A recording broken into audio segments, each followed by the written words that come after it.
more than 30 years of experience in different sector of speech and hearing field, which also include national and international institution. Sir have guided many doctorate as well as master students and for dissertation and the master thesis and the doctoral thesis. Sir have the vast experience mostly with the field of audiology and speech language pathology, and he is now senior most faculty in the Ministry of Social Justice and Empowerment, the Government of India. Sir, I welcome you on this online webinar, which we are going to start very soon. I would also like to welcome Mr. Kusum Kumar Verma. He is at present working as assistant professor in at CRC Bhopal. He is almost having more than 15 years, 15 to 20 years experience in the speech and hearing field. His expertise in audiology, which make us proud to have him today. Mr. Kusum Verma will be talking about today taking care of hearing and hearing aid during pandemic. I welcome you, Kusum Verma sir. I also welcome our director sir, Sri Ramesh Pandey sir, uh, for today program. Sir, if you are here, if you can hear me, please, Ramesh Pandey sir.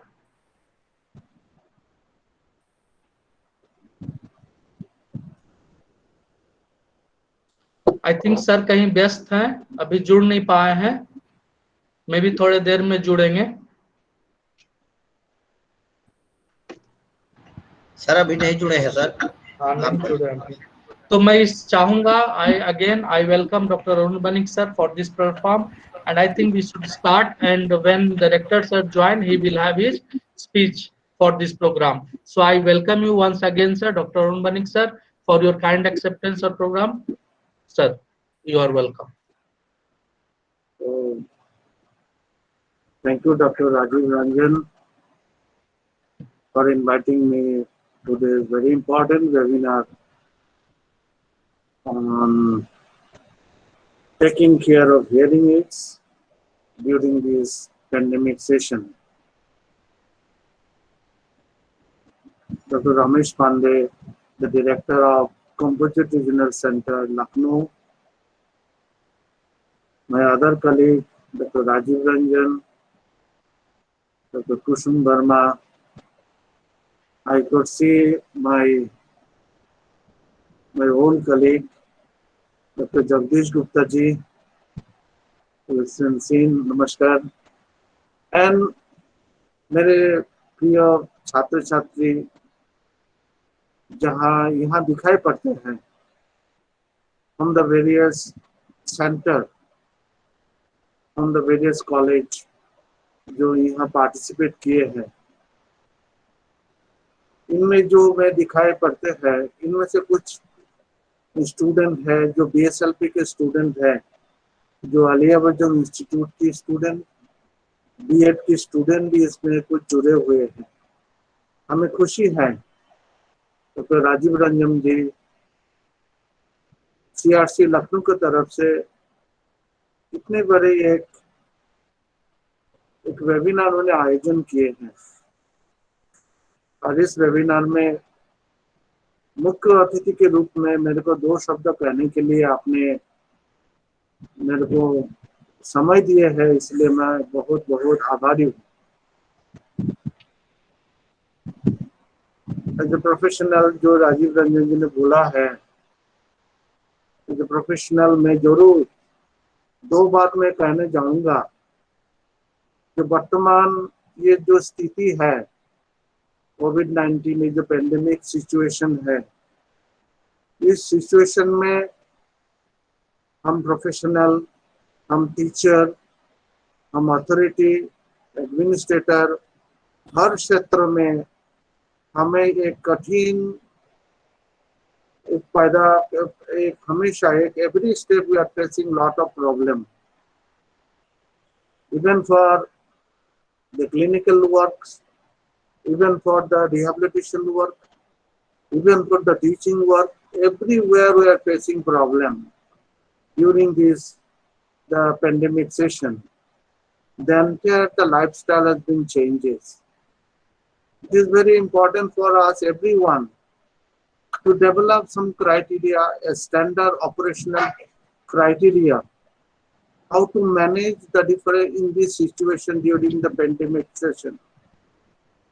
जब हम लोग professional हैं, जो disability rehabilitation में इस क्षेत्र में हम काम करते हैं, पेरेंट्स के साथ, बच्चों के साथ, लोगों के साथ हम सब लोग जुड़े हुए हैं, लेकिन हमारे लिए ये आवश्यक हो गया वर्तमान ये पेंडेमिक सिचुएशन में हम किस तरह से हमारे ये जो सर्विसेज है, इस सर्विसेज को हम उसको प्रदान करें।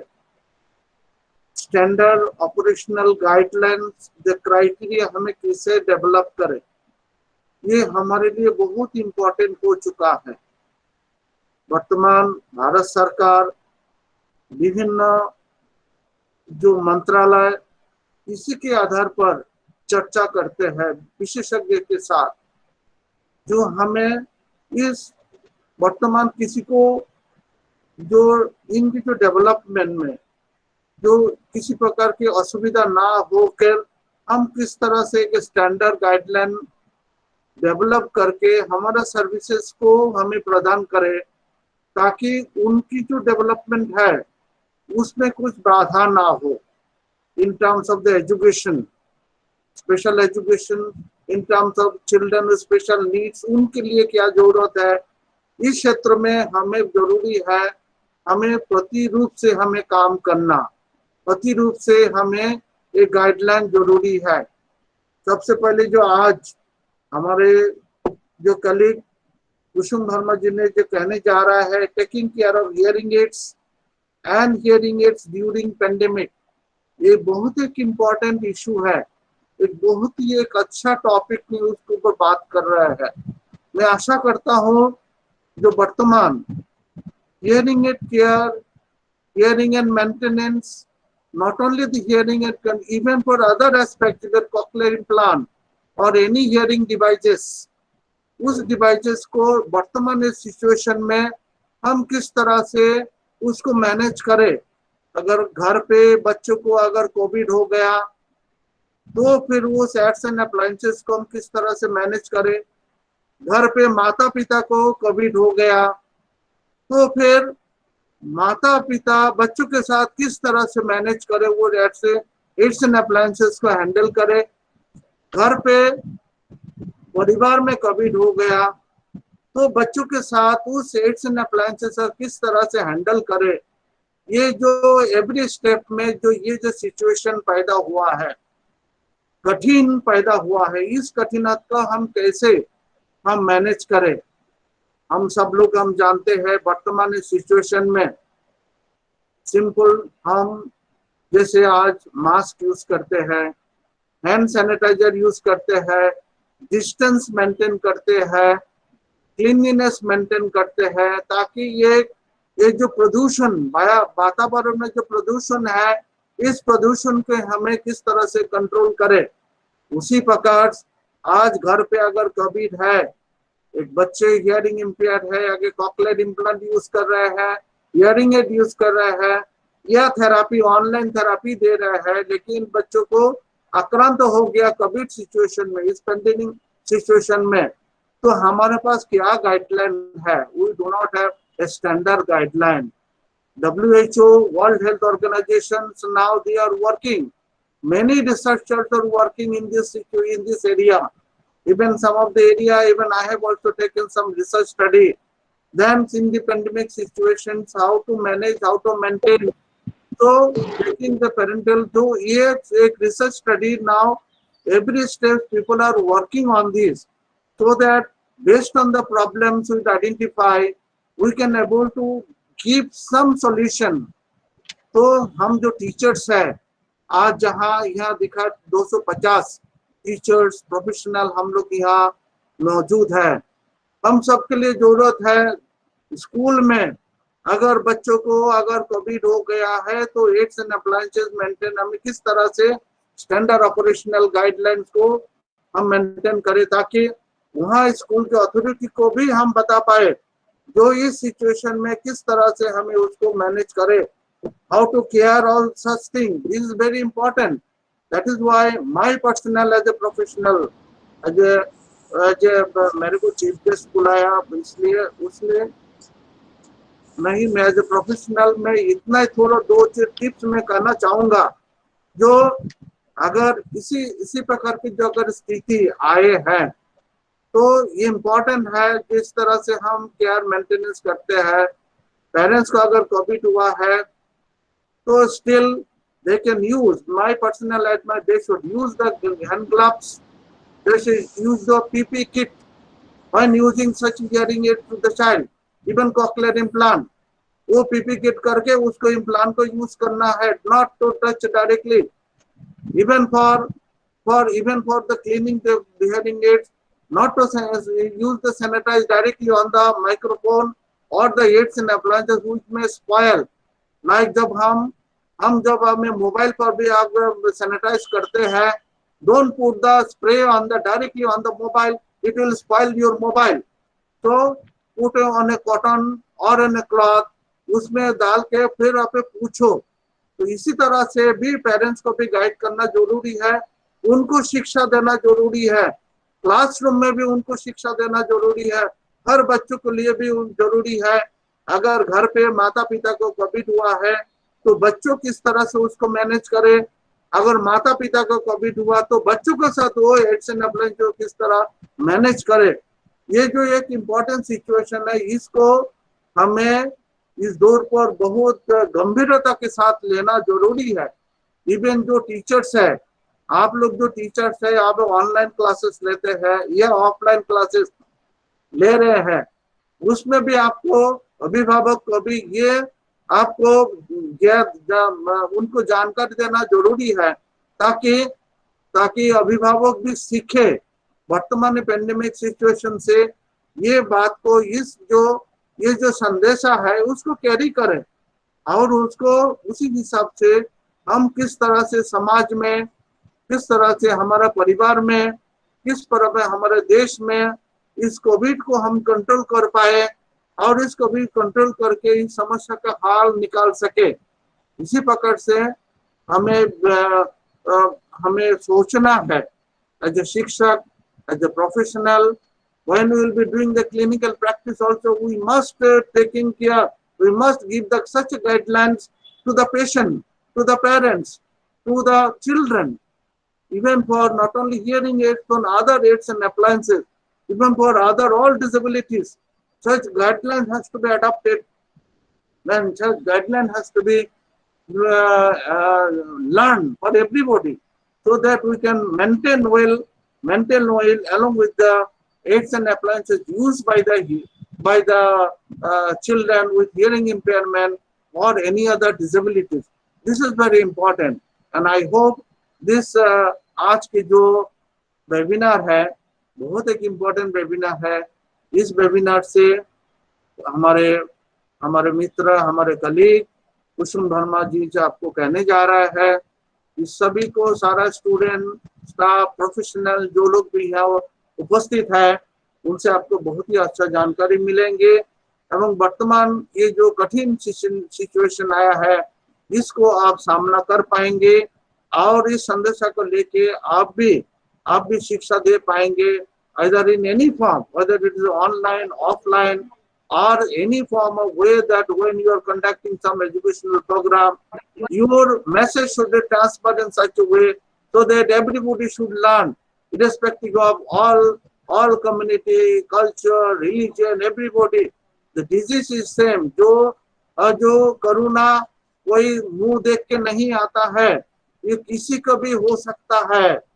कोरोना ऐसा एक बीमारी है, किसी को भी फैल सकता है, उसको कोई किसी को देखते नहीं है। Disease is disease. It will spread anything like that, but we have to control. Control is in our hand. Every step we must learn how to control, how to manage, how to maintain such an activity, daily activity as a daily life. तो मुझे आशा है आज के इस कार्यक्रम से आप सब उपकृत रहेंगे।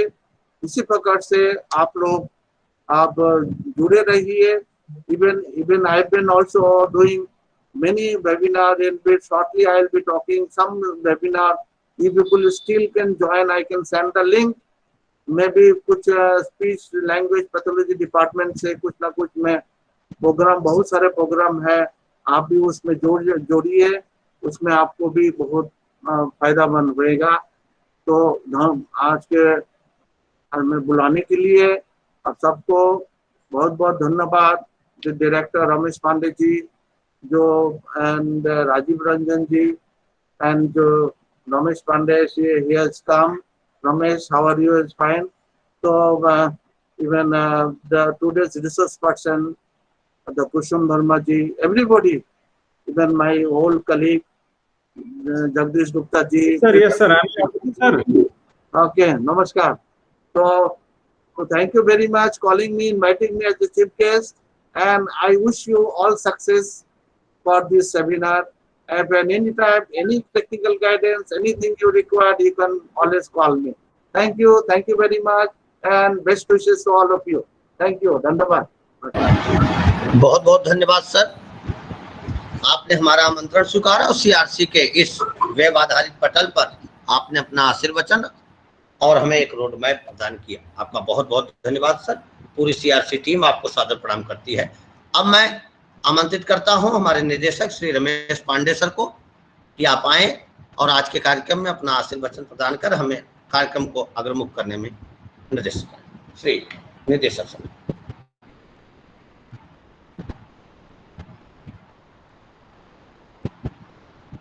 श्री रमेश पांडे सर। श्री रमेश पांडे सर, क्या आप मुझे सुन पा रहे हैं? आई थिंक सर का कुछ टेक्निकल इशू है, आई थिंक उनका भी दिखा है लेफ्ट करके, तो शायद may be will be joining again. हाँ सर, जल्द ही हमारे बीच जुड़ जाएंगे और फिर उनका आशीर्वचन हमें मिलेगा और कार्यक्रम को हम गति देते हुए आगे बढ़ते हैं। और मैं आज के हमारे मुख्य वक्ता Shri Kusum Kumar sir, assistant professor speech and hearing CRC Bhopal को आमंत्रित करता हूं। सर आप आए और आज के इस बहुविशेष विषय, चुनिंदा विषय पर आप अपनी विशेषज्ञता हमारे बीच रखें। आदरणीय कुसुम सर। धन्यवाद सर। जैसा कि हमें इसके योग्य समझा सीआरसी लखनऊ ने और mister Rajiv Ranjan assistant professor speech and hearing के, इनको मैं धन्यवाद करता हूं। और यहाँ पे जो भी director of CRC Lucknow, director of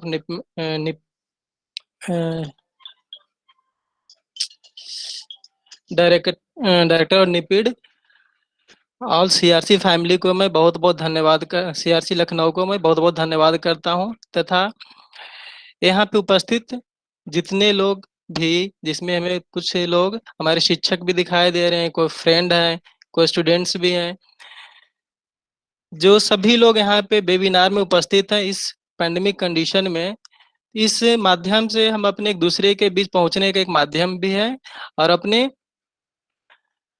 शिक्षा को भी संचार करने का एक साधन है, जिसके द्वारा हम घर बैठे भी इस विपत्ति के समय में हम अच्छे से कार्य कर पा रहे हैं। और जो टेक्नोलॉजी उपलब्ध है उसको उपयोग करते हुए हम जगह जगह पहुंचते हैं और इस पैंडेमिक सिचुएशन में भी इसको व्यवधान के रूप में नहीं होते हुए हम इसका पूर्ण रूप से उपयोग कर रहे हैं, जिससे हम लाभान्वित भी हो पा रहे हैं। तो आज जो इस वेबिनार का जो टॉपिक रखा गया है उसमें एक पार्ट मैं कवर करना चाहता हूं। जैसा कि अरुण बनिक सर ने भी काफी देर समझाया पैंडेमिक के बारे में, तो मैं उसकी ओर नहीं जाते हुए वर्तमान में taking care of hearing and hearing aid during pandemic condition रखा गया, जिसमें मैं एक टॉपिक पे आज डिस्कस करूंगा, taking care of hearing during pandemic condition. कि इसमें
कुसुम सर, हेलो। एक हाँ। मिनट में जरा सा आपको इंटरप्रेट करूंगा। हमारे निदेशक सर हमसे पुनः जुड़ गए हैं।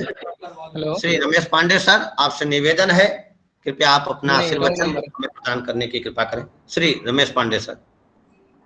थैंक यू पांडे जी, मेरी आवाज पहुंच रही है? जी सर, स्पष्ट आवाज। मैं क्षमा चाहता हूं आज के हमारे रिसोर्स पर्सन कुसुम वर्मा साहब से भी, और हमारे जो चीफ गेस्ट आज जुड़े थे, मेरे पहले बॉस रहे डॉक्टर अरुण बनिक साहब, उनसे भी क्षमा चाहता हूं क्योंकि टेक्निकल ग्लिचेस की वजह से मैं ठीक से ज्वाइन नहीं कर पा रहा हूं प्रोग्राम। मैं कुसुम वर्मा जी का भी बहुत स्वागत करता हूं सीआरसी लखनऊ के इस प्रोग्राम में, और डॉक्टर अरुण बनिक साहब का भी बहुत स्वागत करता हूं। हमारे सीनियर कोलीग्स और सीनियर टीचर्स जुड़े हुए हैं।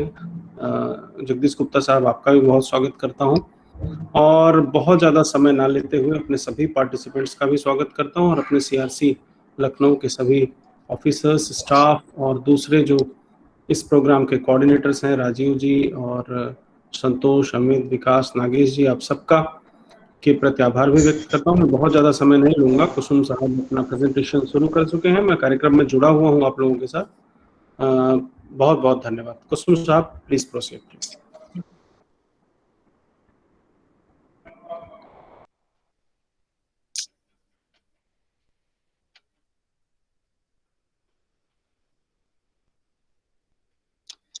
आप में से कोई शेयर कर रहे हैं स्क्रीन, जिसकी वजह से मेरी शेयर नहीं हो पा रही है।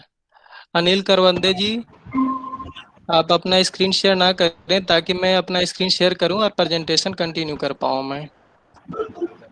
सभी प्रतिभागियों से निवेदन है, कृपया प्रेजेंट की बटन न दबाएं। कुसुम सर प्रेजेंट कर रहे हैं, आप सभी सहयोग करें। सॉरी सर, आप पुनः प्रेजेंट करें। वहां से किन्हीं ने शेयर कर दिया, इस वजह से मेरा हो नहीं पा रहा। रिमूव किया है सर, आप पुनः। ओके, हम जस्ट स्टार्ट।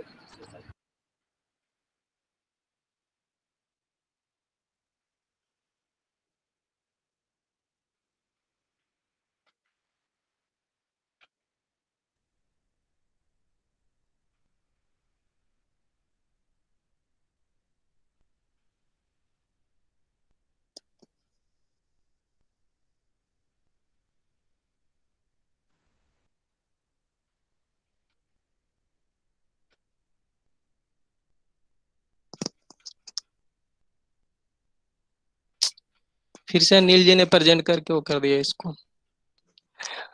आप लोगों से अनुरोध है कि कृपया स्क्रीन शेयर ना करें, बीच बीच में अवरोध हो रहा है, इस कारण से मेरा स्क्रीन शेयर नहीं हो पा रहा है और इसमें विलंब हो रही है।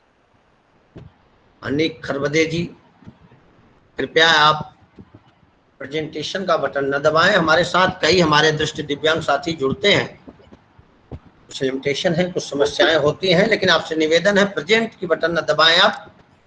कुसुम सर की प्रेजेंटेशन जब हमारे बीच आ जाए तो सभी प्रतिभागियों से निवेदन रहेगा कुसुम सर की प्रेजेंटेशन को पिन कर लें, जिससे अगर बीच में कोई प्रेजेंट की बटन दबाता भी है तो आपके स्क्रीन से सर की प्रेजेंटेशन हटेगी नहीं। सर सॉरी सर, एक बार पुनः आप प्रेजेंट करें।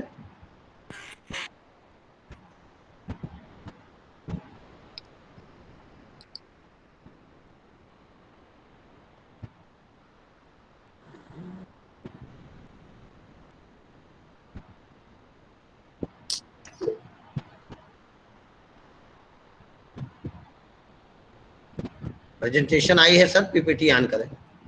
आ गई है जी, प्रेजेंटेशन आ गई है, पीपीटी ऑन करें सर। पीपीटी ऑन है ऑलरेडी। उस स्क्रीन पे जाएं, पीपीटी वाली स्क्रीन पे जाएं। हाँ जी सर, आ गई। हाँ मतलब आ गई ना। जी जी सर। हाँ वही मैं बोला, पीपीटी चालू है हमारा। जी वहाँ दिख रही है? जी सर दिखाई दे। क्योंकि यहाँ पे दिखाई नहीं दे रही ना मुझे, इसीलिए मैं बोल रहा हूँ आप आपको। पीपीटी तो वाली स्क्रीन पर ही रहें सर, पीपीटी हाँ पर ही मैं क्लिक करें पीपीटी, सर। हाँ मैं तो पीपीटी पे ही हूँ, लेकिन मेरे यहाँ नहीं दिख रहा है, आपको दिख रही होगी। सर तो मैं आप कंटिन्यू रख हाँ, मीट की स्क्रीन पे हैं। अब सही है सर, अब सही है, बिल्कुल सर, कंटिन्यू करें। सही है, जी सर, सही है। जी सर।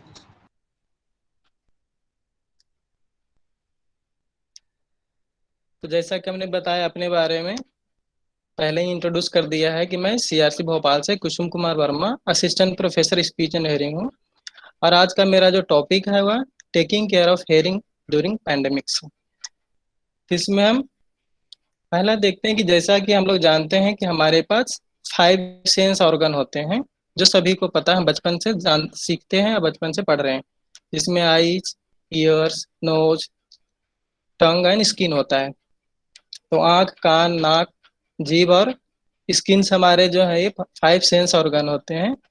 जिसमें सबसे इम्पोर्टेंट अभी जो हम आज डिस्कस करने वाले हैं कि सभी सभी की अपनी महत्वपूर्ण योग्यता है। जैसा कि पैंडेमिक में सुनने को आ रहा है कि बार बार जीभ की ज्यादा तकलीफ आती है। लोगों की शिकायत आ रही है कि जीभ की टेस्ट चली जाती है, नाक से सांस लेने में दिक्कत होती है। और बीच में भी कुछ प्रकोप इसका कोरोना का और दिख रहा है, जिसमें दिख रहा है कि आंख में कुछ ब्लैक फंगल इन्फेक्शन के नाम से शुरुआत हो गया है। तो ये सारे तो प्रॉब्लम दिख रहा है, लेकिन ये जो हमारा सेंस ऑर्गन हेयरिंग है वह भी बहुत इम्पोर्टेंट है। जो ईयर है, अगर हम सुन नहीं पाएंगे तो एक दूसरे से कम्युनिकेट नहीं कर पाएंगे। तो इस पैंडेमिक कंडीशन में हम कान को, क्योंकि जो कान के विशेषज्ञ हैं, डॉक्टर्स हैं, वो भी अभी पेशेंट्स को डायरेक्ट रूप से सीधे तौर पे देखने से मना करते हैं, क्योंकि उनका भी कोरोना का प्रकोप से डर है।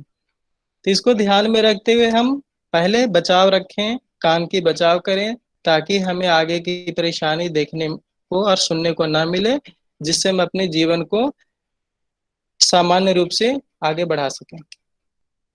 हम यहाँ पे आते हैं कि हेयरिंग ईयर ईयर का जो मुख्य काम होता है वह हेयरिंग और ऑडियोसेप्शन होता है। तो ये सुनना और समझना होता है, जो हमारा कान का मुख्य कार्य होता है। तो यहाँ पे मेरा जो स्लाइड है वो इंग्लिश में है, लेकिन मैं कोशिश करूंगा कि हम हिंदी भाषी क्षेत्र में रहते हैं और हिंदी में बात करते हैं, इसलिए मैं कोशिश करूंगा यथासंभव जितना हो सकेगा हिंदी में बताने की कोशिश करूंगा। तो आप लोग ये मत सोचिएगा कि इंग्लिश में लिखा हुआ है समझ में नहीं आ रही, तो मैं ट्राई करूंगा जितनी संभव हो सकेगा कि जो कुछ वर्ड्स होते हैं वो हिंदी करना संभव नहीं है, बाकी मैं हिंदी में बात करूंगा। तो जो कान है हमारा वो एक ऑडिटरी सेंस जो है हमारे शरीर का अंग है, जिसको हम जिसके द्वारा हम ध्वनि को सुनते हैं और सुन करके समझते हैं और अपनी बातों को व्यक्त करते हैं। ये हमारा हेयरिंग का कार्य होता है। सो इसमें हमने देखा है कि मुख्य रूप से जो साउंड्स का कैसे होता है, तो हम कान में पहले कान के आगे बढ़ेंगे तो बताएंगे कि कितने भाग हैं, क्या है, तो कैसे काम करता है। तो जो साउंड्स वातावरण में उपस्थित होती है वह कान के पर्दे से टकराता है, पर्दे से टकरा करके मध्य कर्ण में जाता है और वह आगे ब्रेन तक हमारा पहुंच जाता है। और वह ब्रेन हमारा सुन करके मैसेज को समझता है और उसके बाद हमारी भावनाओं को व्यक्त करने में मदद करता है। और साथ साथ कान हमारे शरीर को बैलेंस करने का भी एक बहुत बड़ा काम करता है। तो जो हमारा मुख्य रूप से कान के 3 भाग होते हैं, जिसको हम बोलते हैं आउटर ईयर, बाह्य कर्ण, मध्य कर्ण, अंतःकर्ण। और उसके ऊपर एक और जो होता है हमारे ब्रेन तक जो सिग्नल पहुंचाने का काम करता है, वह भी अंतःकरण का ही भाग होता है, लेकिन इसे हम बोलते हैं सेंट्रल ऑडिटरी नर्वस सिस्टम, जो हमारे अंतःकरण से ब्रेन तक सिग्नल को पहुंचाने में मदद करता है। तो इसके बाद हमारा जो है, अब हम आते हैं कि एक एक करके हम थोड़ी सी जानकारी ले लें कि बाह्य कर्ण क्या है, मध्य कर्ण, ताकि पहले जो हमें कान की बनावट के बारे में जानेंगे तभी हम उसके रख रखाव के बारे में जान सकते हैं, और फिर उसमें होने वाली बीमारियां क्या हैं और उसको हम बचाव कैसे कर सकते हैं। इसलिए मैं थोड़ा सा सुपरफिशियल लेवल पर कान के बारे में बताना चाह रहा हूँ, जिससे कि थोड़ी अवगत रहेगी तो हम उसके रख रखाव अच्छे से कर सकते हैं, बच्चे हों या बड़े हों। तो हमारा पहला है कि यह कान का बाहरी भाग होता है, जिसमें 2 भाग होते हैं, एक होता है पिन्ना और दूसरा एक्सटर्नल ऑडिटरी कैनाल कहा जाता है। जो पिन्ना बाहर से हमारा दिखता है, इसको हम दिखने में होता है, और जो मुख्य अंग जो कान का है वो हमें दिखाई नहीं देता है, जो अंतःकरण कहते हैं। लेकिन लोगों के दिमाग में यही होती भावना है कि हमारा कान सिर्फ बाहर से जो दिखता है यही कान है, सारा काम इसका है। ये तो सिर्फ दिखने का कान है, लेकिन जो मेन अंग होता है वह अंदर में उपस्थित होता है। तो ये हमारा है पहले, इसको बोलते हैं पिन्ना या ऑरिकल। पिन्ना या ऑरिकल बोलते हैं। इसके विभिन्न अंग होते हैं। यहाँ मैं एनाटोमी नहीं पढ़ाने आया हूँ, जस्ट इसके बारे में वही बता रहा हूँ कि क्या क्या कान में हमारे अंग होते हैं। तो ये हमारे पिन्ना है, इसको ऑरिकल भी कहते हैं। इसमें कुछ फंक्शंस है। ये क्या करता है हमारा काम कि बाहरी साउंड्स को कलेक्शन करता है। फिर दूसरा काम है कि साउंड को कलेक्ट करके अंदर के मध्य कान को भेजता है, जो कर्णपटल से टकराता है। दूसरा काम होता है कि किस तरफ से, किस डायरेक्शन से साउंड आ रही है, उसके बारे में भी हमें इंगित करता है। क्योंकि हमारे पास दो कान है, तो दोनों कान का यही काम है कि अगर बाएं साइड से आवाज आएगी तो हम बाएं साइड मुड़ते हैं, कोई दाएं साइड से आवाज देते हैं तो दाएं तरफ मुड़ते हैं। तो हमारा लोकलाइजेशन का काम करता है कि डायरेक्शनलिटी की, किस डायरेक्शन से हमारी साउंड आ रही है। अगर एक कान हमारा काम कर रहा है और दूसरा कान खराब है, तो कोई भी खराब वाले कान की तरफ से बात करते हैं तो मुझे लगता है कि अच्छी कान से आवाज आ रही है, इसलिए हम बार बार उधर मुड़ने की कोशिश करते हैं। इसीलिए हमें दो कान दिया है, तो इसमें डायरेक्शनलिटी की दिक्कत नहीं आती है और आसानी से हम किसी भी एंगल से साउंड्स आते हैं उनको आसानी से हम पकड़ के समझ पाते हैं। फिर तीसरा है, इसका और भी काम है, इम्पोर्टेंट काम है हमारा, जो बताया हेयरिंग के लिए होता हुआ, साउंड्स को एम्पलीफाई भी करता है हमें। कान के पिन्ना होने के फायदे हैं कि हमारे कुछ ध्वनि को, अंतःकरण को बढ़ा के देता है। अगर यह नहीं रहेगा तो हमें उतनी आवाज सुनाई नहीं पड़ेगी, थोड़ी सी आवाज फिल्टर हो जाएगा, छट जाएगा। फिर दूसरा बताया था कि एक्सटर्नल ऑडिटरी कैनाल होता है, जो बाह्य कर्ण का ही अंग है, जिसको कर्णनली भी कहते हैं, जो हमारी बाहर की आवाज को एकत्रित करके मध्य कर्ण को भेजता है। तो ये हमारा इस पिक्चर में आप देख सकते हैं कि कर्ण नलिका है। इसके बारे में थोड़ा देख लेते हैं। इसकी लंबाई अप्रोक्सीमेट कहा गया है कि 1 इंच होता है, जो 2.5 सेंटीमीटर के बराबर होता है, जो एडल्ट में होता है नॉर्मल रूप से। इसकी आकृति एस शेप होती है और हर एक का इसका इंपॉर्टेंस होता है, जो अगर समय बचेगा या क्वेश्चन आएगा तो हम डिस्कस कर लेंगे। इसका जो है दो तरह के बनावट होता है। बाहरी भाग जो होता है कार्टिलेज का होता है, जो और अंदर का है जो वह बोनी होता है। तो जो बाहर का जो ज्यादा इंपॉर्टेंट हमारे कान में जो बाहर का भाग है ज्यादा इंपॉर्टेंट है, जिसमें से हमारा दो तरह के ग्लैंड्स पाए जाते हैं, जिसकी वजह से वहां पे वैक्स का फॉर्मेशन होता है। और वह वैक्स हमें, या वो जो सेरुमिनस सेरुमिन जो जनरेट होता है, वो हमारे बाहर की गंदगी को अंदर जाने से रोकता भी है। इसका बहुत बड़ा कार्य होता है। और अगर बाहर की चीज अंदर नहीं जाएगी, रुकावट पैदा करेगा, तो हमारे कान में सुनाई नहीं देने में तकलीफ नहीं होगी। तो इसका ये भी काम है। फिर दूसरा है कि बाहर की आवाज को अंदर जाने में गर्मी प्रदान करता है साउंड्स के बीच में, और फिजिकल डैमेज होने से रोकता है, जो बता दिया मैंने। और इसका अगला जो भाग है हमारा मस्टॉइड प्रोसेस, जिसके पीछे हमारा मध्य कर्ण और अंतःकर्ण उपस्थित होता है। यह हमारा बाहर से चोट लगने से और किसी भी दिक्कत आने से यह हमारे अंतःकर्ण को रख रखाव करता है। तो इसमें ये कान के देखने में पता नहीं है, तो ये कान के जस्ट हम तिन्ना के पीछे मोड़ के देखेंगे तो वहां पे हमारा यह कान पाया जाता है। इसमें कोक्लिया जो है अंतःकरण सुनने का सबसे जरूरी अंग है, और शरीर का जो कंट्रोल करता है उस भाग को सुरक्षित कवच की तरह प्रदान करता है, जिससे अंतःकरण को किसी भी प्रकार की ज्यादा तकलीफ ना हो, बाहरी आघात से बचाए रखता है।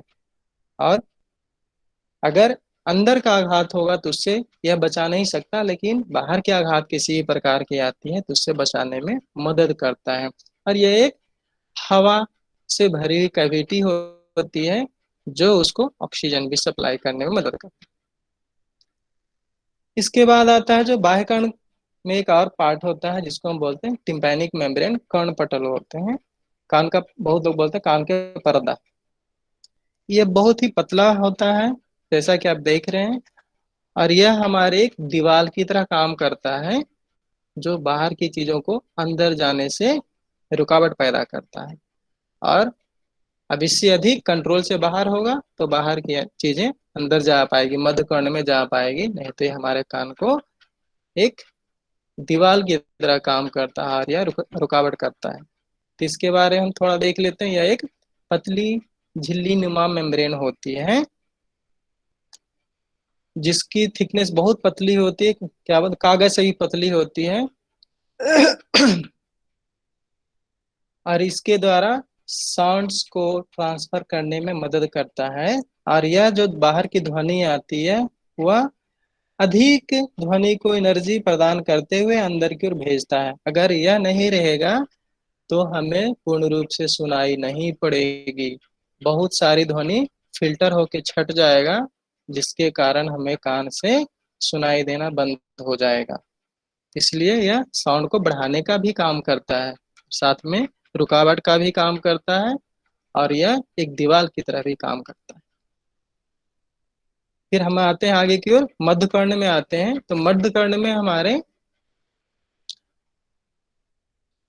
2-3 ऑर्गन्स होता है जिसको हम बोलते हैं ओसिकल्स होता है और मसल्स होते हैं और एक स्टेचियन ट्यूब होता है। जो क्योंकि जो मध्य कर्ण है वह हवा की से भरी हुई कैविटी होती है और जिसके अंदर ये सारी चीजें पाई जाती हैं जो हमें सुनने के लिए बहुत उपयोगी है, और यह नहीं रहेगा तो हमें सुनाई देना बंद हो जाएगा, इसीलिए इसका भी होना बहुत जरूरी है।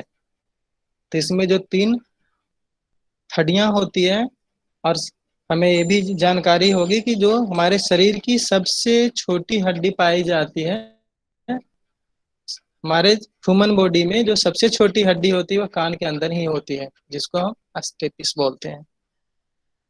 तो जिक्के में भी आते हैं क्वेश्चन और हम लोग पढ़े भी होंगे बचपन से, अगर जो भी कि सबसे छोटी हड्डी कौन सी हमारी होती है शरीर के अंतर्गत, तो कान की ही हड्डी है जो सबसे छोटी होती है। और इसमें 3 हड्डियां जो है इसके नाम होते हैं अलग अलग, मैलियस, इंकस, स्टेपिस। तो जो मैलियस है वो लंबा हड्डी होता है, इंकस है वो वजनदार हड्डी होता है, और स्टेपिस जो है सबसे छोटी हड्डी हमारे कान की होती है। अब तीनों के अलग अलग फंक्शंस होता है, अलग अलग कार्य करता है।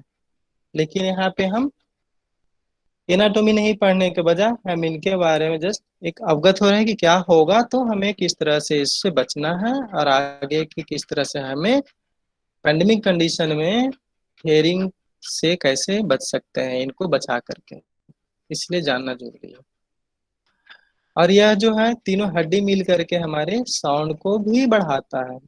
जो बाहर से ध्वनि कान के पर्दे के द्वारा जो अंदर भेजी गई है उस आवाज को बढ़ाता है और वह बढ़ा करके वहाँ पे चेंजेस बदलाव करता है, और वह बदली हुई आवाज को हमारे कान के अंदर अंतःकरण में भेजता है जो सबसे जरूरी हमारे शरीर के अंदर सुनने के लिए और समझने के लिए होता है।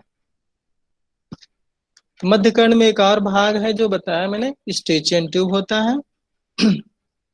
यह एक नलीनुमा आकृति की होती है जो हमारे गले में खुलती है और ऊपर मध्य कर्ण में जाके ओपनिंग होती है, जो ऐसा कि आप ये ट्यूब की आकृति के नीचे की ओर देख रहे होंगे, दिखाई दे रही होगी। तो यह गले में खुलती है और ऊपर कान में खुलती है। अभी जैसा कि देखा जा रहा है पैंडेमिक कंडीशन में यह छोटी सी भी इन्फेक्शन थोड़ी सी होती है, गले की इन्फेक्शन सीधे कान पे पहुंचेगा।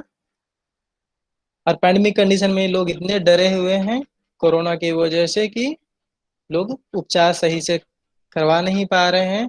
और अगर यहाँ थोड़ी सी भी अपने मौसम बदलने के कारण गर्मी ठंडी है तो इसमें थोड़ी सी भी तकलीफ होती है, तो गले में अगर इन्फेक्शन होगा तो सीधे तौर पर वह मध्य कर्ण में जाएगा और वहाँ पे प्रॉब्लम करेगा, और उससे इन्फेक्शन होने के बाद कुछ भी होता है तो आगे दिक्कत पहुंचाने में मदद करेगा। इसीलिए इसे बहुत जरूरी अंग है। तो अभी समय में सर्दी खांसी से बचना जरूरी है, जैसा कि कुछ लक्षण हमारे कोरोना में भी दिख रहा है। और अगर इस तरह का इन्फेक्शन यहाँ होता है तो ये भी मध्य कर्ण में जाएगा और कुछ भी डैमेज कर सकता है।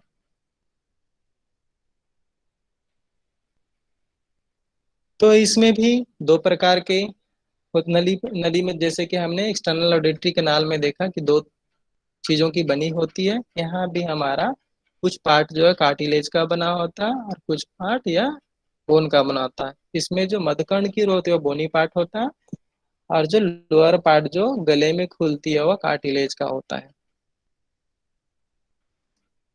ये स्टीव का और भी हमारा काम है। एक तो हमारा वेंटिलेशन का काम करता है कि बार बार जैसे हमारे गले में हमें आदत होती है थूक गुटकने की, तो वातावरण की हमारे बॉडी का जो एयर प्रेशर है और बाहर का जो एयर प्रेशर है, ये दोनों के बीच में बैलेंस स्थापित करता है। अगर यह बैलेंस स्थापित नहीं करेगा, इसमें कुछ और चौक हो जाती है तो हम अपनी आवाजें गूंजने लगती है, इको इफेक्ट आता है। तो इसीलिए यह वेंटिलेशन का भी काम करता है। अगर कान में कुछ फॉरेन बॉडी इन्फेक्शन हो भी जाता है तो उसी रास्ते से ड्रेनेज के रूप में बाहर निकल जाता है और हमारा कान बचा रहता है। तो यह वेंटिलेशन का भी काम करता है और यह ड्रेनेज का भी काम करता है और यह प्रेशर को मेंटेन भी करता है। इसका भी हमारे कान के लिए बहुत इंपॉर्टेंट अंग है। अब यहाँ पे दो मसल्स भी पाए जाते हैं, हम जैसा कि बताएं मध्य कर्ण में ये दो मसल जो होता है यह साउंड्स को ट्रांसमिशन में मदद करता है और जो बाहर से हमारी आवाजें बहुत तेज आवाज होती है उससे रुकावट भी पैदा करता है।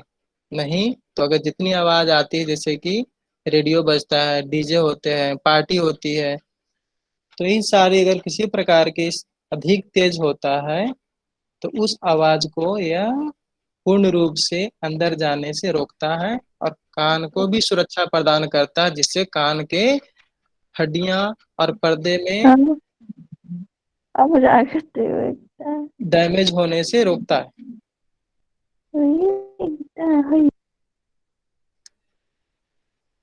फिर हम इसके बाद आते हैं मध्यकर्ण के बाद यहाँ अंतःकर्ण शुरुआत होता है। तो इस पिक्चर में आपने देखा होगा कि पूर्ण कर्ण की बनावट है, जो पहले बाह्य कर्ण है, फिर मध्य कर्ण है, फिर अंतःकर्ण है। तो यह जो घोंघे की आकृति की जो बनी हुई है यह हमारा अंतःकर्ण का मेन अंग है। इसका नाम बोलते हैं कोक्लिया, जो कि यहाँ पे लिखा हुआ भी आपने देख रहे होंगे। इसका नाम है कोक्लिया, जो हमारे सुनने और समझने के लिए सबसे इम्पोर्टेंट है। और जो दूसरा ऊपर में पीछे की ओर जाते हुए ये जो छोटी छोटी नलियां तीन दिख रही है वह हमारा है बैलेंस पार्ट है, जो बॉडी को बैलेंस करता है। तो यहाँ हम पहले देखते हैं कोक्लिया में क्या क्या होता है। तो एक घोंघे की आकृति का होता है,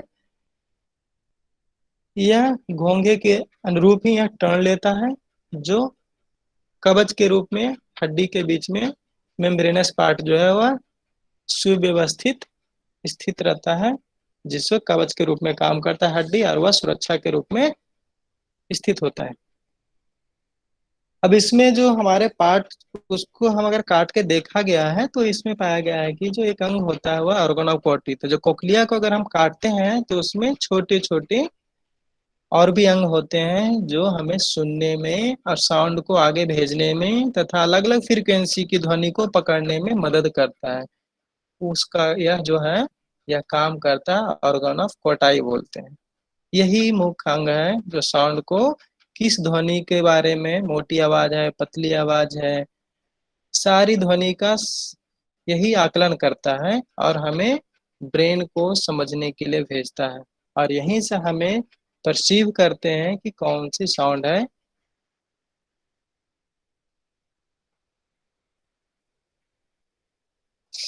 इसके अंतर्गत बहुत सारे ऑर्गन्स जो है छोटे छोटे पाए जाते हैं, जिसको बोलते हैं हेयर सेल्स पाया जाता है, जिसको बोलते हैं outer hair cells and inner hair cells. इन दोनों हेयर सेल्स मिल करके साउंड को आगे भेजने का काम करता है। इसमें बेसलर मेम्ब्रेन होता है जो फ्रीक्वेंसी ट्रांसपोजिशन का काम करता है, और इसके अंदर फ्लूइड होता है जिस फ्लूइड के हिलने से साउंड का जनरेट होता है और वह साउंड हमारे अंतःकरण से जनरेट होकर के दिमाग तक नर्व के द्वारा भेजने में मदद करता है। और ये एक छोटा सा जो मैं बताया था हेयर सेल्स, ये है जो कोक्लिया के अंदर पाया जाता है। अब यही पहले भी हमने बोल दिया कि यह फ्रीक्वेंसी स्पेसिफिक काम करता है कि मोटी आवाज हो, पतली आवाज हो, किस प्रकार की आवाज हमें आ रही है, उसका जो है आकलन इसी के द्वारा किया जाता है। जो कोक्लिया में हमारा बेसलर मेम्ब्रेन होता है वही निर्धारण करता है कि किस प्रकार की आवाजें हैं, और उसी से हम लोग पहचानते हैं मोटी आवाज, पतली आवाज, जेंट्स की आवाज है, फीमेल की आवाज है, बच्चे की आवाज है, या किसी व्यक्ति की एक बार आवाज हम सुन लेते हैं, उनकी फ्रिक्वेंसी को पहचान लेते हैं कि यह आवाज तो इनकी लग रही है। तो बिना हम सामने नहीं देखते हैं और दूर में रहते हुए आवाज के द्वारा हम पहचान लेते हैं कि अपने किन की आवाज है। तो ये सारा काम वही करता है हमारा। दूसरा पार्ट बताया मैंने कोक्लिया के अंदर जो है शरीर को बैलेंस का भी काम करता है। तो ये हमारा वेस्टिबुलर सिस्टम है, जिसमें बताया कि 3 नली होती है जिसको हम सेमी सर्कुलर कैनाल कहते हैं। वो हमारा शरीर में पूर्ण रूप से बैलेंसिंग का काम करता है।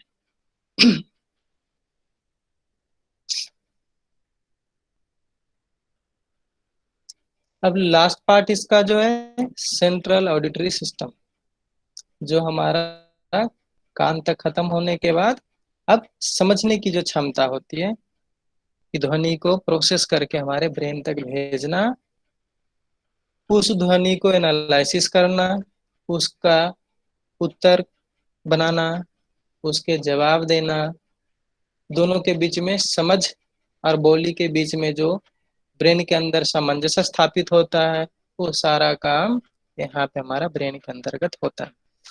एक जो हम आवाज जाती है ब्रेन में, समझने वाले एरिया में जाती है, वहां से मैसेज भेजता है बोलने वाले एरिया को, वहां बोलने वाला एरिया प्लानिंग करता है, प्लानिंग करके बोलने के लिए ऑर्गन को अलाउ करता है, जिसके बीच में प्रोसेस होता है। तो हम अपनी बातों को रखते भी हैं और खुद अपनी बातों को सुनते भी हैं कि मैंने सही बोला या गलत बोला है। इसी तरह से दूसरे व्यक्ति जो बोलते हैं उनकी आवाज भी हम सुनते हैं और उसका चैनल के द्वारा प्रोसेस होता है और उसका फिर हम जवाब दे पाने में सक्षम होते हैं। ये हमारा सेंट्रल ऑडिटरी सिस्टम का काम।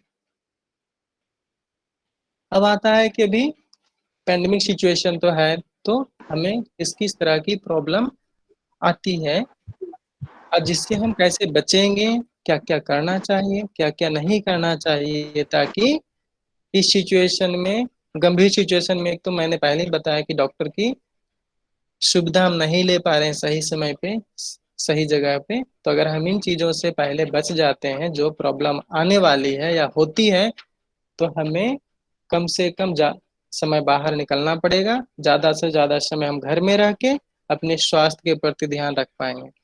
तो कुछ जो है सामान्यतः प्रॉब्लम देखने को आती है कान में।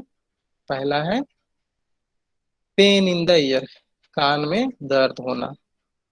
इसके हम आगे डिटेल में पढ़ेंगे किन किन कारण से दर्द होता है, तो उसको हम कैसे रोकथाम कर सकते हैं। तो पहला है कान में दर्द, फिर दूसरा है कान से मवाद आता है, जो बोलते हैं ईयर डिस्चार्ज होता है, या बहुत सारे बोलते हैं कान से मवाद आती है, ईयर डिस्चार्ज होता है, पस फॉर्मेशन होता है, सारा उसी में आता है। फिर तीसरा है हैवीनेस और ब्लॉकिंग इन द ईयर, ताकि बंद बंद जो कान लगती है, मैंने पहले बोला कि स्टेचियन ट्यूब जो है वह गर्मी ठंडी के कारण, अभी मौसम बदल रहा है इस वजह से भी हो जाता है, उसमें ब्लॉकिंग सेंसेशन आ जाती है, तो हमारी आवाज गूंजना शुरू हो जाता है, दूसरे की आवाज सुनाई नहीं देती है। फिर तीसरा इचिंग इन द ईयर, कान में खुजली बार बार आती है। तो ये जो कॉमन प्रॉब्लम है कान के, हम इसके बारे में थोड़ी सी डिटेल्स में देखते हैं, इसके क्या क्या कारण हो सकते हैं कान में दर्द का। पहला, तो कान में दर्द होने के पहले कारण बता रहे हैं कि हम कान में मैल होता है या फॉरेन बॉडी, जो कुछ अगर कान में चला जाता है। जो छोटे छोटे बच्चे हैं तो अपने कान को इतनी रख रखाव नहीं करते हैं, बहुत सारे खेल खेल के माध्यम से ही कान में कुछ डालते रहते हैं, और वो डालते डालते उनको पता नहीं होता कि नली कहाँ तक जाके खत्म हो रही है, और वो बार बार चीजों को छोटी छोटी धूल कण, कंकड़, पत्थर जो भी छोटे छोटे होते हैं उसको लेकर कान में डालते हैं, बच्चे खेलते हैं और जो कान के अंदर जा करके ब्लॉक कर देता है, रुक जाता है। तो जिसकी वजह से भी होता है कान में दर्द शुरू हो जाता है। और हमारे कान में हमेशा मैल बनता है, जो बताया पहले कान के बाह्य भाग में ही मैल बनता है, जो हमारी शुभता के रूप में भी काम करता है अगर हम उसको सही से उपयोग करें तो। और किन्हीं को ज्यादा मैल बनता है तो उनको समय समय पर निकालना चाहिए या खुद ब खुद निकल जाता है मैल। तो ये पहला है कि wax impacted in the ear, कान के अंदर बहुत ज्यादा हार्ड मैल बैठ जाने से कान में दर्द होता है। फिर है acute infection of the outer part of the year, कुछ इन्फेक्शन हो जाते हैं, कान में खुजली होती है, हम बार बार करते हैं या किसी कारण से इन्फेक्शन हो गया तो उस कारण से भी कान में दर्द शुरू हो जाता है। फिर कान के पर्दे में इन्फेक्शन होने से भी हमारा कान दर्द करता है, जो बताया कि या तो बाहर से होगा या तो गले से इन्फेक्शन कान में जाएगा और वहाँ पे घाव एक बन जाता है जहाँ पे मवाद भर जाएगा बीच वाले कान में, जिसकी वजह से उसका निकलने का रास्ता नहीं बचता है। तो कान के पर्दा जो है सबसे पतला होने के कारण उसी को डैमेज करने की संभावना ज्यादा होती है, तो फिर वहाँ पे दर्द होना शुरू हो जाता है। और जिससे अगर हम उसकी सावधानी नहीं रखेंगे, रोकथाम नहीं करेंगे, सही समय पर उपचार नहीं करने से वह पर्दे में रप्चर हो जाएगा, जिसको हम बोलते हैं टिम्पैनिक मेम्ब्रेन परफोरेशन। वह रप्चर होकर के बाहर निकल जाता है, जो परफोरेशन हो जाता है। फिर अगला पॉइंट है कि कान में पानी भर जाता है। अगर कान में पानी भर गया तो भी हमारा इन्फेक्शन बना करके दर्द शुरू कर देता है। फिर है कुछ इन्फेक्शन बाहर से, किसी गंदे पानी में नहाते हैं, और जो बच्चे हैं ग्रामीण क्षेत्र में मुख्य रूप से तालाब में नहा लिए, जिसमें गंदा पानी होता है तालाब में अगर है, हम उसमें डुबकी लगाएंगे तो कान के बाहरी वाले कान में पानी चला जाएगा, जिससे वह इन्फेक्शन बना देगा, जिसकी वजह से वहाँ पे कान में दर्द शुरू हो जाएगा। फिर है फॉरेन बॉडी, जो पहले बताया कुछ भी कान में चला जाता है। आप सोए हैं, कोई कीड़ा चला गया कान में और जाके अंदर ही मर गया, हमें पता नहीं चलता नींद की अवस्था में, फिर बाद में वह एक परेशानी क्रिएट कर देता है, बाद में बड़ा होकर के इन्फेक्शन बना सकता है या कुछ भी। जैसे मैंने बताया पत्थर कंकड़ बच्चे डालते हैं खेल खेल के माध्यम, खेलते के दौरान अगर वो भी कान में चला जाता है तो हमारा दर्द हो जाएगा। एक और पॉइंट है जो भी ज्यादा देखने को मिल रहा है, न्यूज में भी सुनते हैं आजकल, न्यूज़पेपर में ज्यादा इंजुरी ओवर द ईयर, कि पैंडेमिक कंडीशन में घर में बोलते हैं ज्यादा लड़ाइयाँ होती, पारिवारिक लड़ाइयाँ ज्यादा हो रही है हमारे देश में। टॉलरेंस प्रॉब्लम कम होती जा रही समाज में धीरे धीरे, तो टॉलरेंस कम होने के कारण आपस में ही लड़ते हैं ज्यादा, और घर में बैठे रहते कुछ काम नहीं है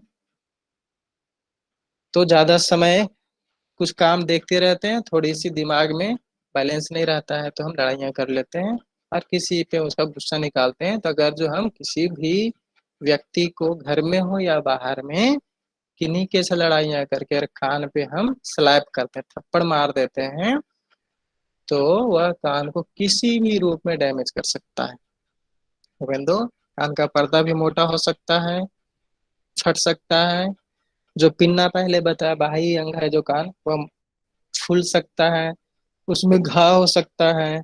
यहाँ तक कि अगर तेज की आवाज से हमने जोर से मारा कान पे तो वह अंतःकरण तक सुनाई देने वाली जो मुख्य अंग है उसको भी डैमेज कर सकता है। और अगर कहीं कहीं अभी शादियां का भी माहौल है तो लोग शादियों में खुशी मनाने में फटाके फोड़ते हैं, बम फोड़ते हैं, तो इस माहौल में अगर जो कान के पास कुछ बम पटाखे फूट गए तो वो भी हमारे कान को पूर्ण रूप से डैमेज कर सकता है। ये है हमारा कान में दर्द होने के लिए इन कारणों से बचना है, ताकि कान में दर्द ना हो और हम सही सलामत से घर पे चैन की नींद सो सकते हैं। अब कुछ है कि गुड हाइजीन कान के रख रखाव के लिए क्या क्या अच्छी चीजें होती जिससे हम मेंटेन कर सकते हैं, जिससे हमारा कान बचा रह सकता है। यहाँ कि the year is a self cleaning organs. तो मैं पहले ही बताया कि कान में जो हमारा मैल बनता है अपने आप मैल बाहर निकलता है, इसके लिए हमें किसी की सहायता की आवश्यकता नहीं होती है। लेकिन किन्हीं किन्हीं को अधिक मैल बनता है जिन्हें उसको साफ कराने की जरूरत पड़ती है। तो हमेशा नहीं, बीच बीच में 3 महीने या 6 महीने में चाहते हैं तो हल्का कान को सफाई कर सकते हैं बाहर से ही, क्योंकि मैल जो है बाहर का जो भाग है छोट 1/3 है और अंदर का 2/3 बोनी पार्ट कैनाल का जो 1/3 पार्ट है उसी में मैल बनता है। तो अगर 2.5 सेंटीमीटर 1 इंच जो बोला मैं 2.5 सेंटीमीटर का बाहर का भाग लेते हैं तो करीब 8 to 9 mm होता है। 8 to 9 mm को हम क्लीन कर सकते हैं आराम से बाहर की ओर, ना कि अंदर की ओर। तो उससे कान साफ हो जाएगा। कान के अंदर को सफाई नहीं करनी होती क्योंकि अंदर में पूरी हड्डी की है, तो उसमें कुछ भी कंपोनेंट ऐसा नहीं पाया जाता है। और अगर कभी मैल ज्यादा बनते बनते अंदर चला जाता है तो उसे डॉक्टर से सफाई करवा सकते हैं। बिना सलाह के अपने कुछ नहीं कान में डालनी चाहिए और न ही किसी रोड पे घूमते हुए व्यक्ति से साफ करवानी चाहिए। तो और खुद करना हो तो अंदर की ओर सफाई नहीं करनी चाहिए, कान के बाहर की ओर सफाई करना।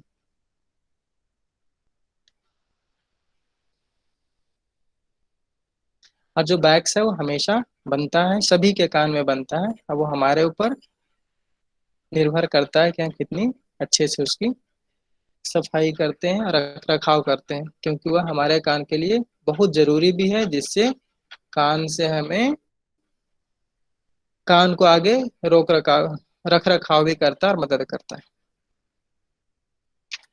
अब है कि हम कान की सफाई कैसे कर सकते हैं।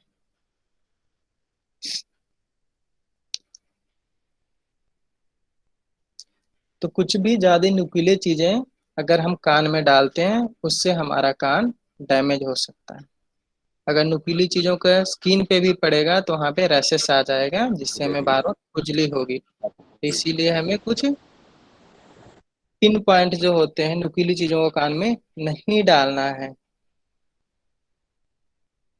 कुछ भी अगर डालेंगे नुकीली चीजें कान में, जैसे बहुत सारे की आदत होती है कान की तिल्ली बार बार कान में डालते रहते हैं, जिससे उन्हें लगता है कि हमें शांति मिलती है, उनको अच्छा लगता है, लेकिन यह कान के लिए हानिकारक होता है। तो नुकीली चीजें कान में नहीं डालनी चाहिए।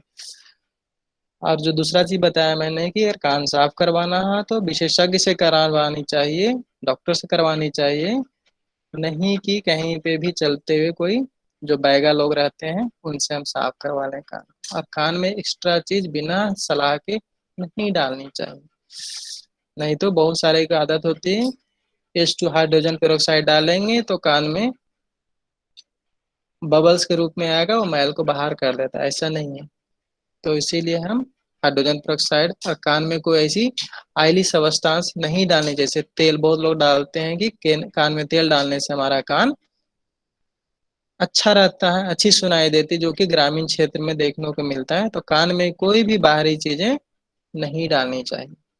अगर किन्हीं को कभी कभी कान में थोड़ी खुजली आती है तो बर्ड्स में कॉटन बर्ड्स में हल्का सा सिंपल ऑयल अप्लाई, कॉटन के द्वारा हल्का सा ऑयल को ऊपर से अपर सरफेस पे अप्लाई कर सकते हैं, ना कि अंदर डालना है कान। अगर कान में डालेंगे तेल को तो धीरे धीरे जो हमारा कान में मैल बनता है वह अंदर जा करके और बैठ जाएगा, जो बाद में दिक्कत करेगा और कान का दर्द उत्पन्न कर देगा।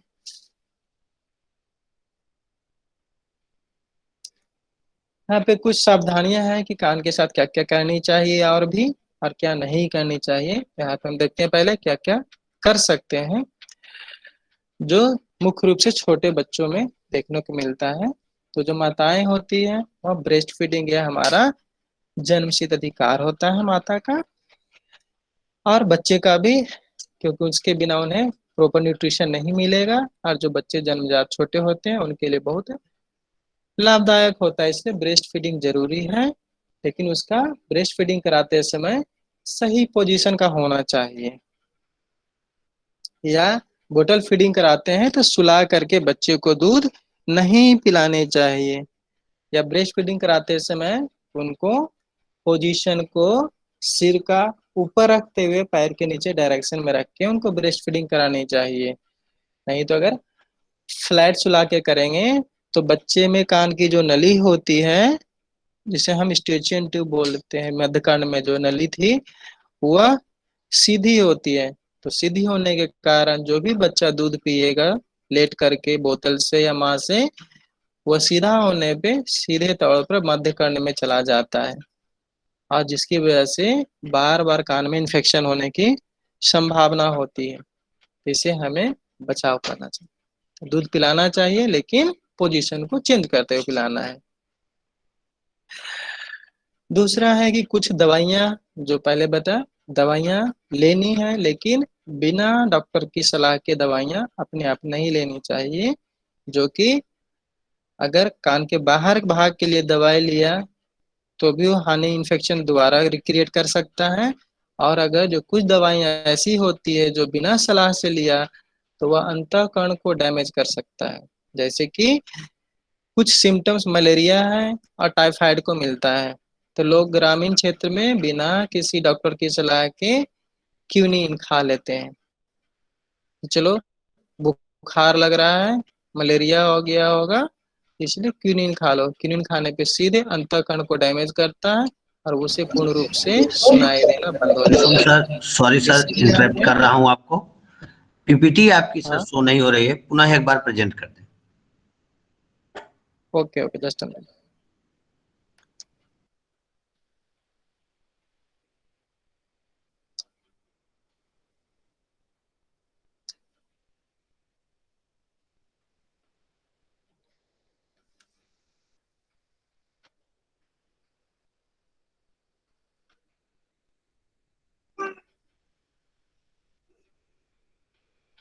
हो गया शेयर?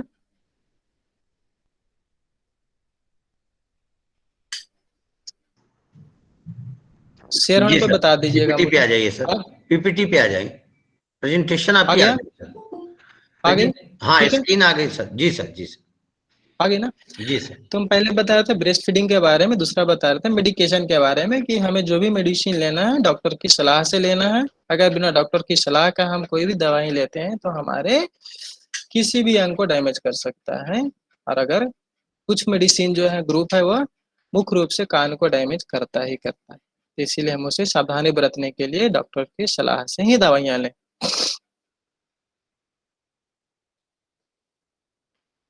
अब यहाँ पे क्या क्या नहीं करनी चाहिए, कुछ जो चीजें हैं करनी चाहिए, तो कुछ हमें सावधानी भी बरतने की जरूरत है। तो अगर हम इस सावधानी को बरतेंगे तो आगे कान में दिक्कत होने की संभावना कम रहती है। तो पहला हमने लिखा है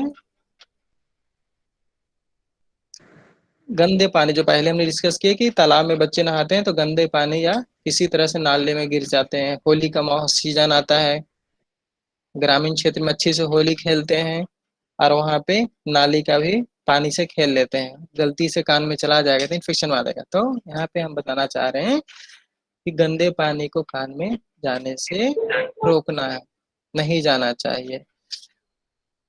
बच्चों को मुख्य रूप से कान में बर्ड्स नहीं डालने देना चाहिए। बताया पहले भी, छोटे छोटे सीड्स होते हैं, चना होता है, मसूर होती है, मटर होते हैं, बच्चे कान में खुशी से डालते हैं और उसका आनंद लेते हैं। और अगर हम अभिभावक उनको नहीं देखते हैं तो एक दूसरे के बच्चे के प्रत्युत्तर एक दूसरे के कान में भी डालते हैं बच्चे, जिसकी वजह से उनको प्रॉब्लम क्रिएट हो जाता है। और अगर ज्यादा और जितना सीड डाले हैं एक्स्ट्रा भी डाल देंगे तो कान के पर्दे को डैमेज करके अंधा कान तक चला जाएगा, जिससे और भी ज्यादा परेशानी हो जाती है। इसलिए कान में कुछ चीजों को डालने से मना करना चाहिए और नहीं डालना चाहिए। दूसरा, नुकीली चीजें पहले बता दिया कि नुकीली चीजों को कान में डालने से रोकना है। अगर वैक्स कान में, मैंने पहले बताया कि बनता है, लेकिन बनने के उपरांत किसी दूसरे से नहीं दिखाना है। प्रॉपर जगह जा करके डॉक्टर की सलाह से निकलवानी चाहिए। ये हमारा सावधानी बरतने के लिए टिप्स हैं। और दूसरा चीज, हम बच्चों को बहुत प्यार से मारते हैं, हमारे हिंदुस्तान कल्चर में है वैसा अडॉप्ट किए हुए हैं कि बच्चों को स्लैप कर देते हैं, अपना बच्चा हो या दूसरे का हो, कुछ गलतियां होती तो हम टॉलरेट नहीं करते हैं और हम उन्हें पिटाई कर देते हैं। ठीक है, हम इसको नहीं बदल सकते हैं या कुछ लोग बदल भी सकते हैं, तो जो बदल लिए बहुत अच्छी बात है, जो नहीं बदल सकते हैं तो ये ध्यान रखें कि कम से कम कान पे बच्चे को ना मारें, नहीं तो उनका बहुत नाजुक कान होता है, अगर स्लैप लग गया कान पे तो उनका कान डैमेज हो जाएगा। और जितनी वेलोसिटी से आप थप्पड़ मारेंगे, जितना जोर का चमाटा रहेगा, उतना जोर ज्यादा से ज्यादा उनको कान डैमेज कर देगा, इसीलिए इसे हमें बचना चाहिए। दूसरा, जो बहुत सारे देखते हैं कि गांव में आते हैं कि कान साफ करने वाले आते हैं और एक रुई और उससे लेकर के साफ कर देते हैं, लेकिन अगर उससे हमें साफ नहीं करानी चाहिए, या तो खुद बाहर की ओर साफ कर लें, या तो फिर ज्यादा मैल लग रहा है और कुछ संदेह है तो डॉक्टर से जाके सलाह कराएं, उनसे नहीं करानी चाहिए कान साफ। और कान में कुछ भी ऐसी चीजें ध्यान रख के, नहाते समय कॉटन डालते हैं या जब बर्ड से साफ करते हैं कान को कभी, तो गलती से भी कॉटन या एक्स्ट्रा चीज को कान में नहीं छूटना चाहिए, उसे ध्यान से हमें रोज निकालना है। और क्या करना चाहिए, डॉक्टर से संपर्क करना चाहिए। अगर कान में दर्द है तो हमें पहले डॉक्टर से संपर्क करनी चाहिए, नहीं कि गरम तेल करके, चमगादड़ का खून निकाल करके और कुछ भी चीजें जो गांव में लहसुन और अदरक क्या क्या जो डालते हैं वो सब से बचना है। और डॉक्टर से सलाह, कान में दर्द हो रहा है तो उनसे सलाह लेके या उनको दिखा करके ही उचित उपचार करना चाहिए। बहुत सारे देते हैं कान से मवाद आती है, जो बोला कि इन्फेक्शन, बीच का कान इन्फेक्शन होकर डिस्चार्ज कर देता है और कान से मवाद आनी शुरू हो जाती है, तो अगर ईयर डिस्चार्ज होता है तो अपनी उपचार नहीं करनी चाहिए। इसीलिए कान नाक गला रोग विशेषज्ञ से दिखाने के उपरांत ही उचित उपचार करानी चाहिए, या तो दवाइयाँ या उनका ऑपरेशन करने के लिए सलाह देते हैं, जो भी सक्षम तरीका होगा उसके द्वारा उनसे उपचार कराना चाहिए। दूसरा है श्रवण दोष। श्रवण दोष होने पर भी किसी भी प्रकार की अपने से मशीन नहीं लगानी चाहिए। अगर श्रवण दोष है तो ऑडियोलॉजिस्ट से जा करके सही से जांच करवाने के उपरांत पहले पता करना है कि किस अंग में खराबी हमारी है, अंतःकर्ण में, बाह्य कर्ण में, मध्य कर्ण में, उसके अनुसार उचित उपकरण लगाने चाहिए। नहीं तो श्रवण दोष होने पे कोई सी भी मशीन कहीं से लेकर नहीं लगानी चाहिए। तीसरा, क्लियर स्पीच। अगर सही से हमें सुनाई नहीं पड़ता है तो उचित विशेषज्ञ के पास, ऑडियोलॉजिस्ट के पास जा करके कान की हमें जांच करवानी चाहिए, जिससे हमें पता चल जा सकता है कि कान में कितनी खराबी है और कहाँ पे खराबी है और जिसका उपचार हम क्या करा सकते हैं, इसलिए अच्छे सलाह ले सकते हैं।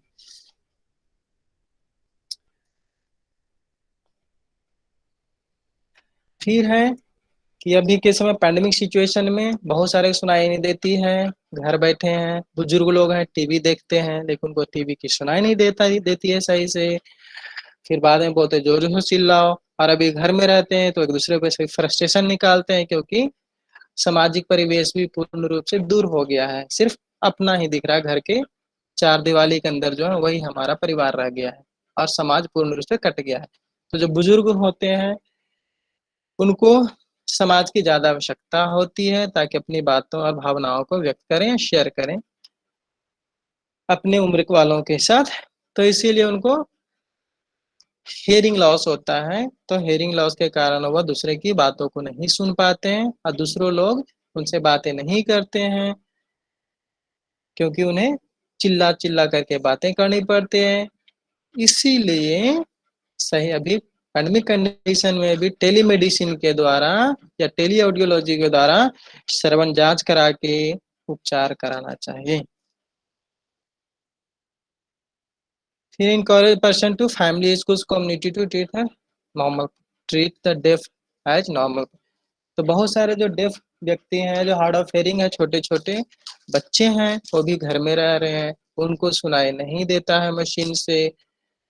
तो उसके लिए भी हम घर बैठे मशीन को रख रखाव के लिए सही उपचार कैसे करना है, मशीन की हैंडल कैसे करना है, इसके बारे में सलाह दे सकते हैं।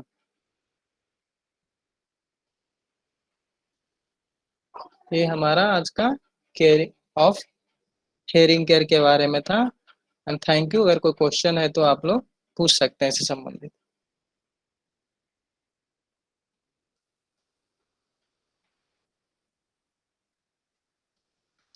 आवाज आ रही है? बहुत बहुत धन्यवाद सर, बहुत बहुत धन्यवाद। आज आपने विधिवत अपने विषय को प्रस्तुत किया। मैं मुख्य आयोजक श्री राजीव रंजन सर से निवेदन करूंगा कि अगर कोई प्रश्न शेष है तो सर के समक्ष रखें सर। जी, thank you Nagesh ji, and Shrotagan, all the participants who is attending. There is actually one part.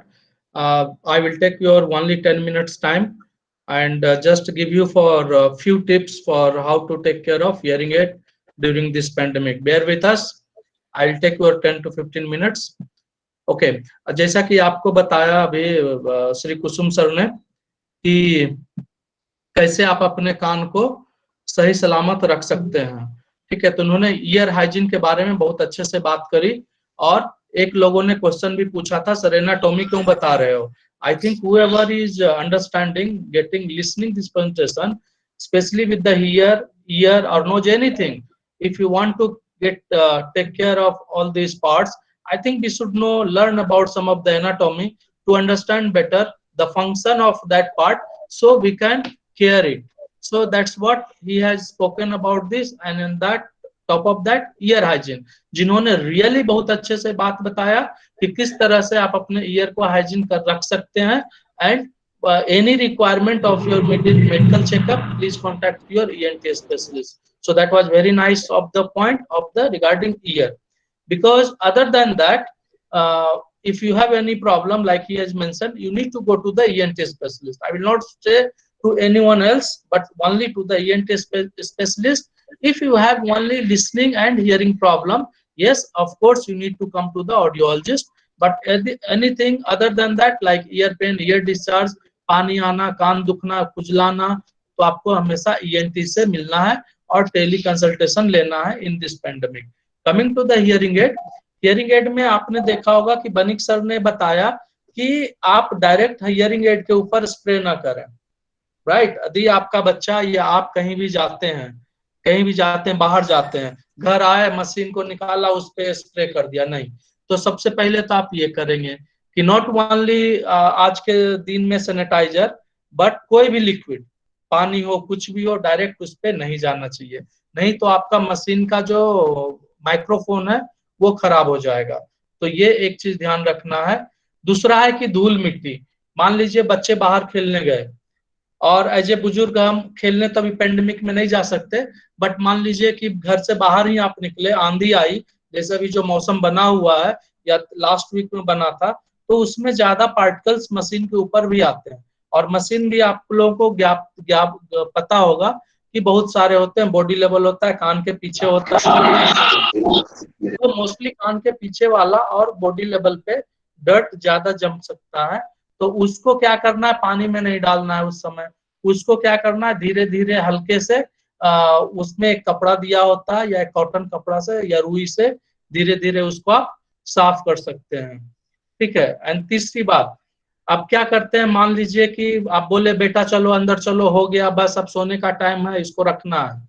उस समय सब लोग जल्दी में होते हैं, या बड़े हो, बुजुर्ग हो, नहाने जाना है, मशीन निकालना है, तो ज्यादा चांसेस होता है मशीन का गिरना, राइट। तो वो ड्रॉप करने से बचाना है। यदि आप मशीन को गिरा दिए और मशीन गिरता है तो वो टूट सकता है, डैमेज हो सकता है, उसका माइक्रोफोन जा सकता है, बैटरी निकल के बाहर आ सकता है, एनीथिंग, या आपके हाथ से छूट सकता है। ये 3 कंडीशन में और भी हो सकते हैं। एक तो जैसा कि मैंने बोला, जल्दी जल्दी में आप मशीन निकालना चाह रहे हैं, गिर गया। बैटरी चेंज करते समय उसका ढक्कन खोला, गिर गया। तो दीज आर द थिंग्स। या मान लीजिए गलती से रखा, स्लिपरी सरफेस है, किचन में है, वहां पे पानी था ऑलरेडी, वो स्लिप के नीचे गिर गया। सो ये सारे बातें भी ध्यान रखना है, क्योंकि यदि आपका मशीन अभी डैमेज होता है तो ये जान लीजिए आपके सारे जो केयर टेकर हैं हियरिंग एड के, वो सारे सुविधाएं बंद पड़ी हैं। और एक बार मशीन खराब हो गई तो आपको ये ऑनलाइन नहीं बन पाएगा, इसको आपको फिजिकली विजिट करना होगा, या तो आपके ऑडियोलिस्ट के पास, या तो जो हियरिंग एड मैन्युफैक्चरर कंपनी है वहां भेजना होगा। तो ये दोनों अभी फिलहाल बंद है। तो सबसे जरूरी बात है कि हमें मशीन को गिरने से बचाना है। देन नेक्स्ट है आग से या ज्यादा तापमान से। आजकल टेम्परेचर अभी तो कम है, हमारे यहाँ खास करके उत्तरी भारत में टेम्परेचर 50 तक चला जाता है। और हम लोग का होता है कि वो जो टेम्परेचर है, या मान लीजिए खाना बना रहे हैं या जहाँ पे बहुत जोर से धूप आ रही है, वहां पे हम अपने मशीन को भी बचाना है। मतलब वो ज्यादा देने से क्या होगा कि मॉइस्चर ये सब आने का डर रहता है, तो उसके नजदीक न जाएं, ज्यादा धूप में न बैठे, डायरेक्ट मशीन पे धूप न लगाएं। ज्यादा जहाँ ज्वलनशील पदार्थ है या खाना बन रहा हो वहां पे ज्यादा देर तक न लगा के बैठे।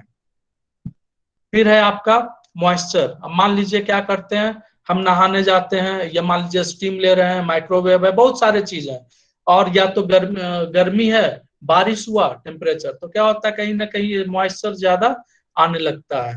तो हमारे कान में जो मशीन लगी है इसको हम आराम से बंद करके एक डब्बे में, जो मशीन का डब्बा आता है उसमें हम रख देंगे और उसको प्रोटेक्ट करेंगे। और इतना ध्यान दें कि कुछ भी हल्का सा भी मॉइस्चर, एक एग्जांपल है, नॉट ओनली हियरिंग एड, यदि आपके घर में माइक्रोवेव होगा, और माइक्रोवेव रहने से क्या होता है, आप देखेंगे बारिश हुआ, तो 4 दिन बारिश हो गया, रेगुलर बारिश हुआ, और आपने माइक्रोवेव यूज किया गया, क्या होता है उसका जो सर्किट है उसमें मॉइस्चर हो जाता है।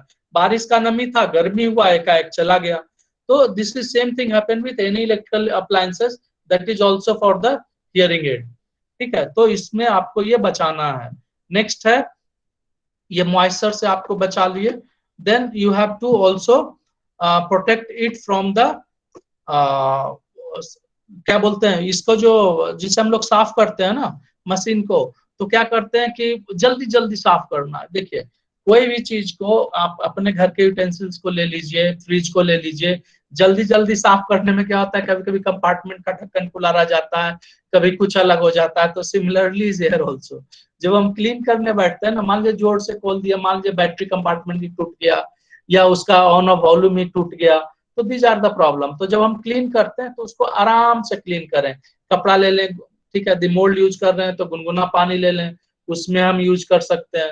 So these are the things. And उसके बाद जब आप साफ सफाई कर लिए तो इसको आप एक अच्छे से अच्छे जगह पे रखें। अच्छे जगह इन द सेंस, जो मशीन का रखने का आपके पास जो डब्बा दिया गया है उसमें आप रख सकते हैं।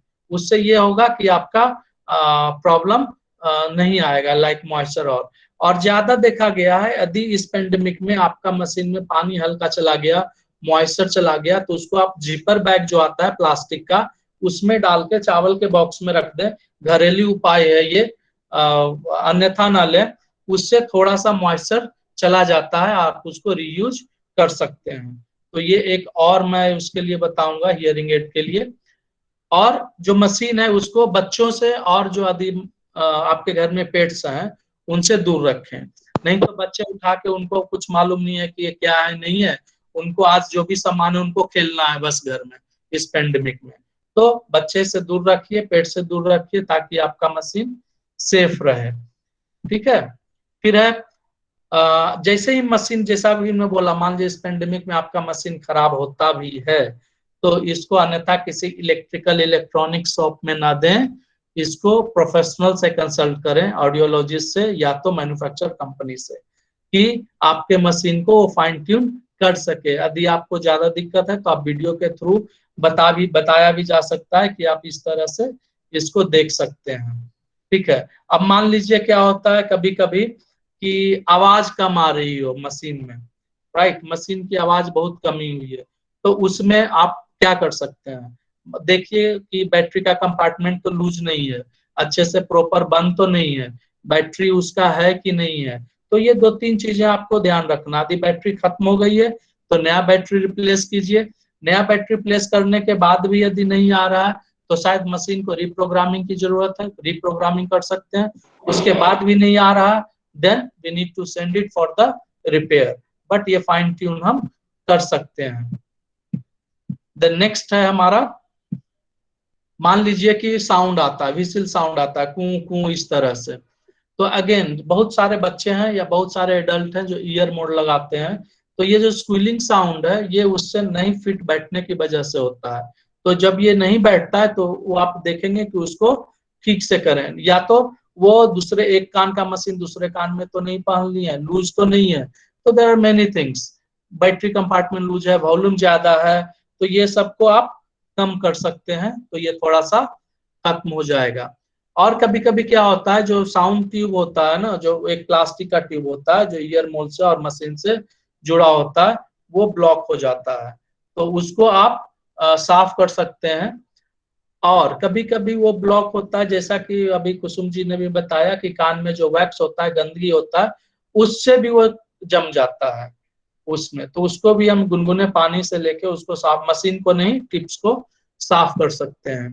तो ये हमें करना है, ईयर मोल्ड को भी साफ करना है गुनगुने पानी में, ताकि वो शांत रहे, मतलब साफ रहे। और कभी कभी क्या होता है, हियरिंग एड हमारा फिट नहीं बैठता है, तो उसके लिए 2 ऑप्शन है। या तो आपका ईयर मोल्ड लूज हो चुका है, बच्चे के केस में यदि बच्चा बड़ा हो रहा है और आपने ईयर मोल्ड चेंज नहीं किया है तो मशीन प्रॉपर नहीं बैठेगा। और मान लीजिए मशीन गिर रहा है, तो मशीन गिरने के लिए या तो आपको मशीन को कान के पीछे बांधना है, या तो उसमें ईयर हगीज आते हैं वो लगाने हैं। So these are the things you need to do at home. Ear huggies क्या होता है, कान के पीछे लग जाता है और वो गिरने से बचाता है, और ईयर मोल्ड को फिक्स कर सकते हैं। मैं बात कर रहा था इस ट्यूब की, हमारे पास अभी एक है, मैं आपको दिखा दूं कि ये किस तरह से आप कर सकते हैं सर्टेन चीज फाइन ट्यून।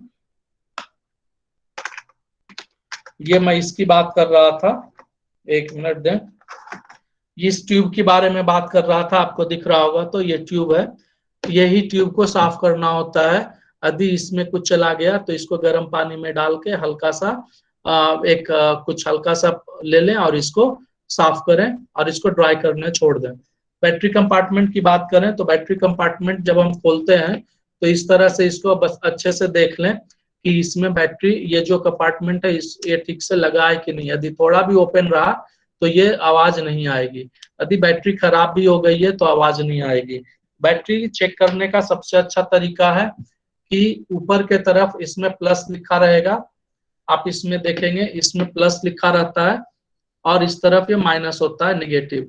तो ये जब हम लगाते हैं इसमें तो ये भी आपको ध्यान देना है कि आप इसमें ठीक से लगाएं, इसमें बने होते हैं आपका कि किस तरह से लगाते हैं। मोस्टली जो नेगेटिव होता है, माइनस होता है, वो नीचे के तरफ जाता है और पॉजिटिव ऊपर के तरफ जाता है, इसको हम प्रेस कर देते हैं, यूं बंद हो जाता है, ठीक है। और दूसरा है ये ईयर हुक।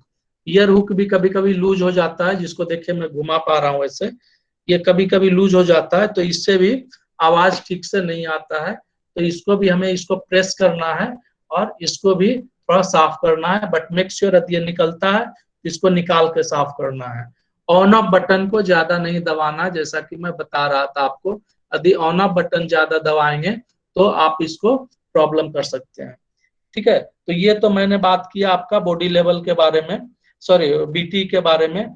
और इसी तरह से यदि आपका एग्जाम्पल अभी जैसा कि हमने बताया कि इसमें बैटरी गिर सकता है नीचे, तो बैटरी हमेशा जब भी आप ये मशीन यूज ना कर रहे हो या करने वाले हो, रखने वाले हो, तो बच्चे हो या बड़े हो, बच्चे हो तो उनके हाथ से आप खुद ले लें, बड़े हो तो कृपया टेबल टॉप पे चले जाएं, बेड पे चले जाएं जो सॉफ्ट सरफेस हो। यदि गिरता भी है तो ये डायरेक्ट डैमेज नहीं होगा, वो सॉफ्ट सरफेस पे जाने के बाद वो रुक जाएगा। सो ये हमेशा ध्यान रखें, खास करके अभी पेंडेमिक में हल्का सा भी इस पे डैमेज हार्ड सरफेस पे गिरता है तो there are highly chance to damage microphone and the other compartment, mostly microphone खराब हो गया तो मुश्किल होता है, ठीक है। तो ये सारे बातें ध्यान रखना। अब मान लीजिए आप लोग के पास बहुत सा हो कि मेरे कान की मशीन जो है वो डोरी वाली है, पॉकेट वाली है, तो उसका क्या करें, उसका भी कुछ बता दूं मैं, 2-4 पॉइंट्स उसमें क्या करना है। जो मान लीजिए उसके वायर्स होते हैं, देखता हूं मेरे पास होने चाहिए, मैं दिखा रहा हूं।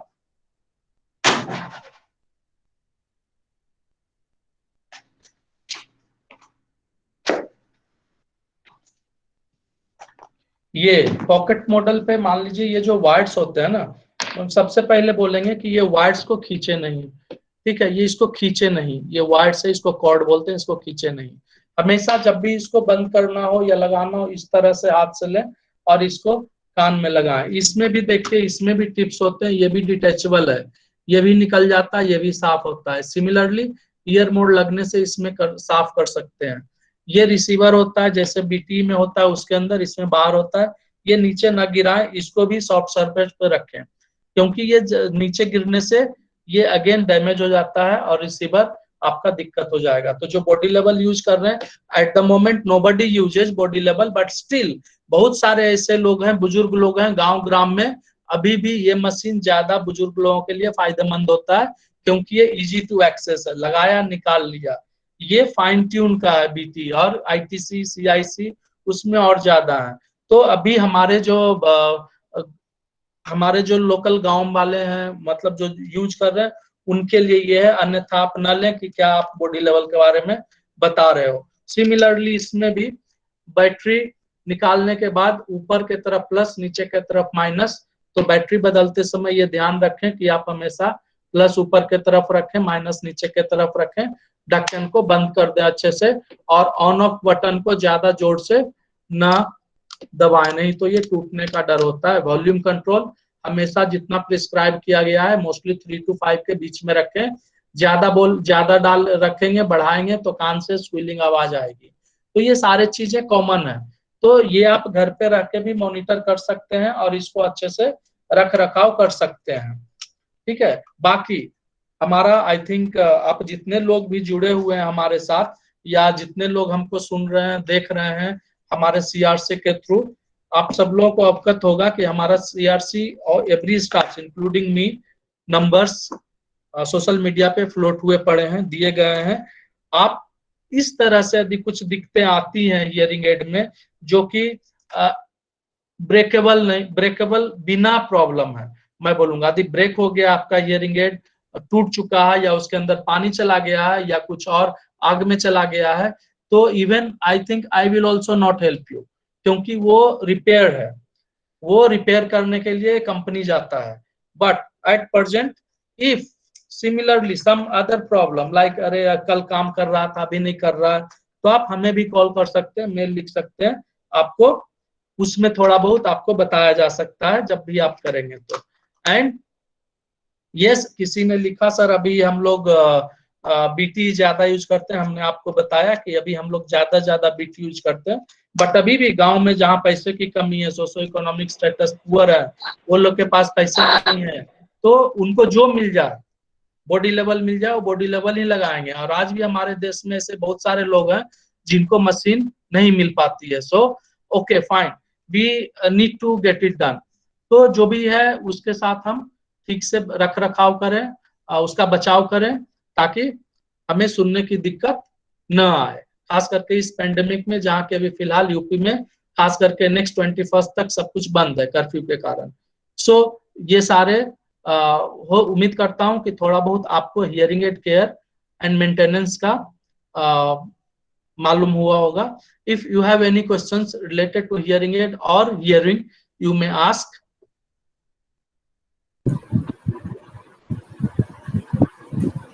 सर नमस्कार। सर नमस्कार जी। राजीव जी, एक चीज मैं कहना चाहता था कि जो लोग बॉडी एड यूज कर रहे हैं, they must always keep a spare cord with them. जी sir, yes sir, correct sir, दूसरा, करेक्ट सर, चाहे वो बीटी यूज कर रहे हैं चाहे body level hearing aid use कर रहे हैं, they must always keep a spare battery. जी सर, ये दो चीजें मैं कहना चाहता था कि मान लीजिए जैसे क्या होता है कि अभी घर पे हैं, हम आपसे कांटेक्ट नहीं कर सकते हैं, हियरिंग एड में आवाज नहीं आ रही है, तो हो सकता है बैटरी ड्रेन हो गई हो या कॉर्ड में खराबी हो, तो वो कॉर्ड स्पेयर रहेगी तो उसको लगा करके देख सकते हैं। जी एक चीज और मैं ये कह रहा था कि अक्सर क्या होता है, हम हियरिंग एड निकालते हैं, निकाल करके रख देते हैं, we forget to switch off. जी, तो हियरिंग एड रखने से पहले, चाहे वो बॉडी लेवल है चाहे बीटी हो, बीटीई है, तो उसको हम देख लें, चेक कर लें वो स्विच ऑफ है या नहीं है। इसी बैटरी प्रकार से बाहर होनी सुबह लगाने से पहले हियरिंग एड चेक करके हमको लगाना चाहिए। जी। तो ये चीजें हम पेंडेमिक के दौरान घर पे अपने आप से कर सकते हैं। Thank you very much for the opportunity. Sir your kind feedback sir.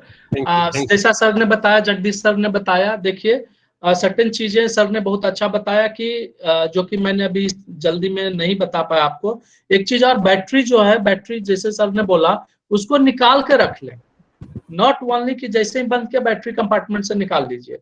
और अभी जहां तक पेंडेमिक की बात है सर, थोड़ा सा बैटरी मान लीजिए दूर दराज गांव में है और नहीं है, तो सर के जो बहुत अच्छा बोला, आप एक्स्ट्रा बैटरी तो जरूर मंगवा के रख लें। और हो सके तो बहुत सारे ऐसे प्रोवाइडर हैं जो कि आपको ऑनलाइन कुरियर सर्विसेज या होम डिलीवरी दे रहे हैं। और कोड, यदि आप single cord, S cord, V cord जो भी लगाते हैं वो आप मंगवा लें, तो उससे क्या होगा, ये ब्रेकअप ज्यादा होता है। या तो ईयर टिप्स जो व्हाइट वाला कनेक्टर होता है, ये एक एक्स्ट्रा, 2 एक्स्ट्रा लेके ही रखें, ताकि उससे आपको कोई दिक्कत, ये जो जनरल जो है वो आपका सॉल्व हो जाए। तो दैट इज वेरी गुड और kind of you sir, thank you sir. Any other questions? एक क्वेश्चन है, कोई साइड इफेक्ट नहीं होता ना ईयरफोन लगाने से? अंजू गुप्ता जी ने पूछा है। देखिए मैडम, जब हम ईयरफोन लगाते हैं, देखिए आजकल का ट्रेंड है, बच्चे हों, बड़े हों, बुजुर्ग हों, सब लोग का ये ट्रेंड है भाई, एक कान में तो कुछ लगा रहना चाहिए। बट मोस्टली मैं एज ए, या तो समझिए कि या तो मैं इस चीज से अवगत हूँ ताकि मैं नहीं लगाता। जो 2 चीज होता है, एक ईयरफोन होता है जो कान के ऊपर होता है, एक इंसर्ट होता है जो अंदर होता है। तो यदि आप कान के अंदर लगा के रखे हैं और आपका लाउडनेस लेवल ज्यादा है, लाउडनेस लेवल ज्यादा मीन्स 60-80 डीबी से ज्यादा, जो मैं बात कर रहा हूँ वो 60 डीबी है, इससे भी ज्यादा म्यूजिक सुन रहे हैं, टीवी देख रहे हैं, गाने सुन रहे हैं, तो yes, after long usage of maybe आप एवरीडे 6 आवर्स 7 आवर्स आप यूज कर रहे हैं और लगातार 1 महीना 2 महीना, ऑफ कोर्स आपका थ्रेशोल्ड शिफ्ट हो जाएगा, आपका हाई फ्रीक्वेंसी लॉस हो जाएगा। And there are research in that, it is prove that, आप रिसर्च स्टडी देख सकते हैं, for long hour usages of headphones, earphones, your hearing mostly high frequency gate damage. सो मैं बोलूंगा आप ऊपर से जो हेडफोन वाला आते हैं वो लगा सकते हैं, बट प्लीज कम, और खास करके बच्चे को भी ऑनलाइन क्लास में वो लगा के मत बिठाइए, क्योंकि इंसर्ट रिसीवर, इंसर्ट फोन से लगा के दिक्कत होता है। उसको यदि आप चाहिए तो हेडफोन दे दीजिए, नहीं तो क्वाइट रूम में बिठाइए, डायरेक्ट स्पीकर पे सुनने दीजिए बच्चे को। उससे क्या होगा, बच्चा, उससे 2 चीजें होते हैं, आप खुद यदि ऑब्जर्व करेंगे, 1 घंटा आप यदि लाउड म्यूजिक सुन लिए, you will get irritation, you will get headache and you will get fatigueness, तो और थक भी जाते हैं आप। तो मैं इसके लिए बोलूंगा आप इन चीजों को हटा दें, और बच्चा उससे आपका थोड़ा सा फ्रेश महसूस करेगा, क्योंकि वो टीचर का लाउडनेस लेवल, स्ट्रेस लेवल सारा बच्चे के ऊपर ही निकलता है। तो खास करके बच्चों के केस में मैं बिल्कुल ही मना करूंगा। अदरवाइज आपका अपना विचार है, you can take it your own decision, but it's not to use much. Rajeev ji, एक चीज आप और बता दें कि वो जो हमारा अंदर का जो एयर प्लग लगाने से जो एयर प्रेशर है, जी वो भी बढ़ता है जी, तो उसके बारे में थोड़ा सा बता। हाँ ठीक है सर। अब जैसा कि देखिए, अब फिर से मैं एनाटॉमी पे आऊंगा। एक पहले तो कुसुम जी ने बोल रहे थे स्ट्रेचिंग ट्यूब एक मुंह में खुलता है, कान में खुलता है, जो कि हमारा प्रेशर को इक्वलाइज करता है, ताकि हम अच्छे से सुन पा सकें। सिमिलरली आप कान में कुछ भी डाल लीजिए, अभी आप फिंगर ही डालिए और बात कीजिए, आप देखेंगे कान के अंदर आप ज्यादा आवाज आ रहा है, हैवीनेस आ रहा है, so that is nothing but your pressure. तो वो भी एक अपने आप में ना, उसी से मैं बोला कि फैटिगनेस, टायर्डनेस वो बढ़ता है, और खास करके जब हम ऊपर से बात करेंगे ना, तो वो कहीं ना कहीं कम होता है। So these are the things you need to remember. Thank you sir. Any more questions? Because समय ज्यादा हो रहा है। Any सर एक questions? प्रश्न था, सर जी। एक प्रश्न था, मैं अभी पढ़ रहा था जी, कि पोलियो के साथ कान में दोष होना संभव है क्या सर? पोलियो के साथ ये sometimes, because it's a neuromotor disorder, उसी के साथ होता है ये। So there are chances, if nerves affected है, then there are chances to get reduced hearing, there are chances, yes. बहुत बहुत धन्यवाद सर। आज सर थैंक यू। हमारे मुख्य वक्ता और हमारे मुख्य आयोजक श्री राजीव रंजन सर के द्वारा विधिवत श्रवण यंत्र और श्रवण सुरक्षा पर विषयगत धरातलीय पक्षों को देखते हुए जो विशेषज्ञता हमारे बीच रखी गई है, निश्चित ही हमारे सभी प्रतिभागियों के लिए बहुत ही बहुमूल्य है और बहुत ही ज्ञानवर्धक है। समय 1 घंटे का था कार्यक्रम का, लेकिन इतना ज्यादा रुचिपूर्ण और इतना ज्यादा ज्ञानवर्धक रहा कि कब 1 घंटे से ज्यादा हम लोग 1.5 घंटे पार कर गए, पता ही नहीं चला। अब मैं कार्यक्रम की अंतिम गति पर आदरणीय श्री विकास मिश्र सर को आमंत्रित करता हूं कि आप आए और सभी अतिथियों का धन्यवाद ज्ञापित करें। श्री विकास मिश्र। धन्यवाद नागेश सर। आज सबसे पहले मैं धन्यवाद करूंगा आज के chief guest doctor Arun Banik sir का, reader and head SLP AYJ NISH SSD Mumbai, जिन्होंने आज अपने बहुमूल्य समय में से हमारे इस प्रोग्राम के लिए, इस कार्यक्रम के लिए हमारे बीच उपस्थित हुए और आज अपना समय हमें दिया। डॉक्टर अरुण बानिक सर का बहुत बहुत धन्यवाद CRC लखनऊ की पूरी टीम की तरफ से। मैं धन्यवाद के क्रम में धन्यवाद करना चाहूंगा आज के रिसोर्स पर्सन कुसुम कुमार सर का, assistant professor speech and hearing CRC Bhopal. Kusum Kumar sir ने आज एक बृहद नॉलेज दी और हम सभी को अवगत कराया, बहुत ही डीप नॉलेज दी, जिससे कि हम सभी को पता चला कि कान का, ईयर का फंक्शन कैसे है, हियरिंग लॉस क्या है, कान को सुरक्षित कैसे रखना है, सारी चीजें उन्होंने आज इस सेशन में हमको बताई। निश्चित ही सर की जो विशेषज्ञता रही है और सर ने जो बताया है उससे हम सभी ने कुछ न कुछ हासिल किया होगा, कुछ न कुछ ज्ञान अर्जित किया होगा और निश्चित ही हम अपने फील्ड में उसको इम्प्लीमेंट कर पाएंगे। कुसुम सर का बहुत बहुत धन्यवाद। मैं धन्यवाद करना चाहूंगा हमारी पेरेंट ऑर्गेनाइजेशन पंडित दीनदयाल उपाध्याय शारीरिक दिव्यांगजन संस्थान नई दिल्ली की निदेशक महोदया आदरणीय स्मिता जयवंत मैडम का, जिनके कुशल मार्गदर्शन में हम इस तरीके के वेबिनार, इस तरीके के कैपेसिटी बिल्डिंग प्रोग्राम ऑर्गेनाइज कर पा रहे हैं। मैडम का बहुत बहुत धन्यवाद। धन्यवाद करना चाहूंगा CRC लखनऊ के निदेशक आदरणीय श्री रमेश पांडे सर का, जिनका नेतृत्व और जिनका मार्गदर्शन हमें समय समय पर मिलता रहता है। इस तरीके के महत्वपूर्ण वेबिनार और कैपेसिटी बिल्डिंग प्रोग्राम को ऑर्गेनाइज करने के लिए सर का मैं बहुत बहुत धन्यवाद करता हूं। मैं धन्यवाद करना चाहूंगा आज के विशेष रूप से हमारे कोऑर्डिनेटर और हमारे सीनियर आदरणीय राजीव रंजन सर का। सर का सहयोग और सर के द्वारा समय समय पर बहुत अच्छे अच्छे वेबिनार, बहुत अच्छे अच्छे कैपेसिटी बिल्डिंग प्रोग्राम कराए जाते रहे हैं। जो हियरिंग इम्पेयर्ड जो भी लोग हैं और स्पीच हियरिंग से जो संबंधित हैं उनके लिए सच में लाभप्रद होंगे, चाहे वो रिहेबिलिटेशन प्रोफेशनल्स हों, चाहे वो कोई दिव्यांगजन ही क्यों ना हो, उन सभी के लिए लाभप्रद होंगे। मैं धन्यवाद करना चाहूंगा हमारे सहयोगी कोऑर्डिनेटर आदरणीय अमित कुमार सर का, आदरणीय नागेश पांडे सर का और आदरणीय सविता मैडम का, जो कि हमारे सह समन्वयक के रूप में हमारे साथ आज उपस्थित हैं इस कार्यक्रम में। मैं धन्यवाद करना चाहूंगा हमारे IT टीम के एक्सपर्ट आदरणीय सुमित गिरी सर का, जिनके सहयोग के बिना इस तरीके के वेबिनार, इस तरीके के कैपेसिटी बिल्डिंग प्रोग्राम ऑर्गेनाइज करना संभव नहीं है। मैं धन्यवाद करना चाहूंगा CRC के तमाम ऑफिशियल्स का, और जो इस ऐसे वेबिनार के प्रचार प्रसार में अपना पूरा सहयोग देते हैं और एक अच्छा नंबर हमारे पास इकट्ठा होता है, हमारे पास उपस्थित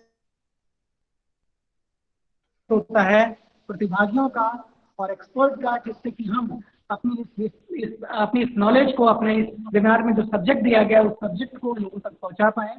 आप सभी का बहुत बहुत धन्यवाद करना चाहूंगा हमारे प्रतिभागियों का, जिनके बिना शायद कोई भी वेबिनार सफल नहीं हो सकता। आप सभी प्रतिभागियों का CRC लखनऊ बहुत बहुत धन्यवाद करना चाहती है। आप सभी इसी तरह से हमसे अपना कोऑपरेशन बनाए रहिए, हमसे अपना सहयोग बनाए रहिए। निश्चित ही हम मतलब CRC लखनऊ की टीम पूरी टीम कोशिश कर रही है कि इस पैंडेमिक के समय में हमसे जो भी हो सकता है ऑनलाइन माध्यम से हम आपको देने का प्रयास करें, जिससे कि हम अपने प्रोफेशन में और अधिक एक्सपर्ट बन सकें और अधिक सीख सकें, क्योंकि हम सभी कहा जाता है कि हम सभी पूरी लाइफ, पूरे जीवन में लर्निंग फेज में ही रहते हैं। तो आप सभी का बहुत बहुत धन्यवाद कि आप सभी हमसे जुड़ते हैं। मैं धन्यवाद के क्रम में धन्यवाद करना चाहूंगा आदरणीय जगदीश सर का, जो कि हमारे साथ सदैव ही सभी वेबिनार में लगातार जुड़े रहते हैं और अपना जो भी उनकी विशेषज्ञता है, जो भी उनके अनुभव हैं, वो भी हमें बताते हैं। सर का बहुत बहुत धन्यवाद। इसी के साथ मैं आप सभी को प्रणाम करते हुए एक बार फिर से आप सभी का धन्यवाद करता हूं। आप सभी हमारे YouTube चैनल से, हमारे Facebook, हमारे Instagram, हमारे ट्विटर से लगातार जुड़े रहिए, जिससे कि CRC लखनऊ की जो भी गतिविधियां हैं वो आपको पता चलती रहें और आप हमसे जुड़े रहें। हमारी सारी गतिविधियों के बारे में आपको इंफॉर्मेशन मिल सके। मैं फिर से आपको सादर प्रणाम करते हुए अपनी वाणी को विराम देता हूं। आप सभी को बहुत बहुत धन्यवाद। सादर धन्यवाद sir. Thank you sir, thank you Banik sir, thank you Jagdish sir, thank you Kusum sir, thank you for, thank you. और बनिक सर कैसे हैं? बढ़िया हूँ, बढ़िया। सर्वाइविंग सब ठीक है? In the situation.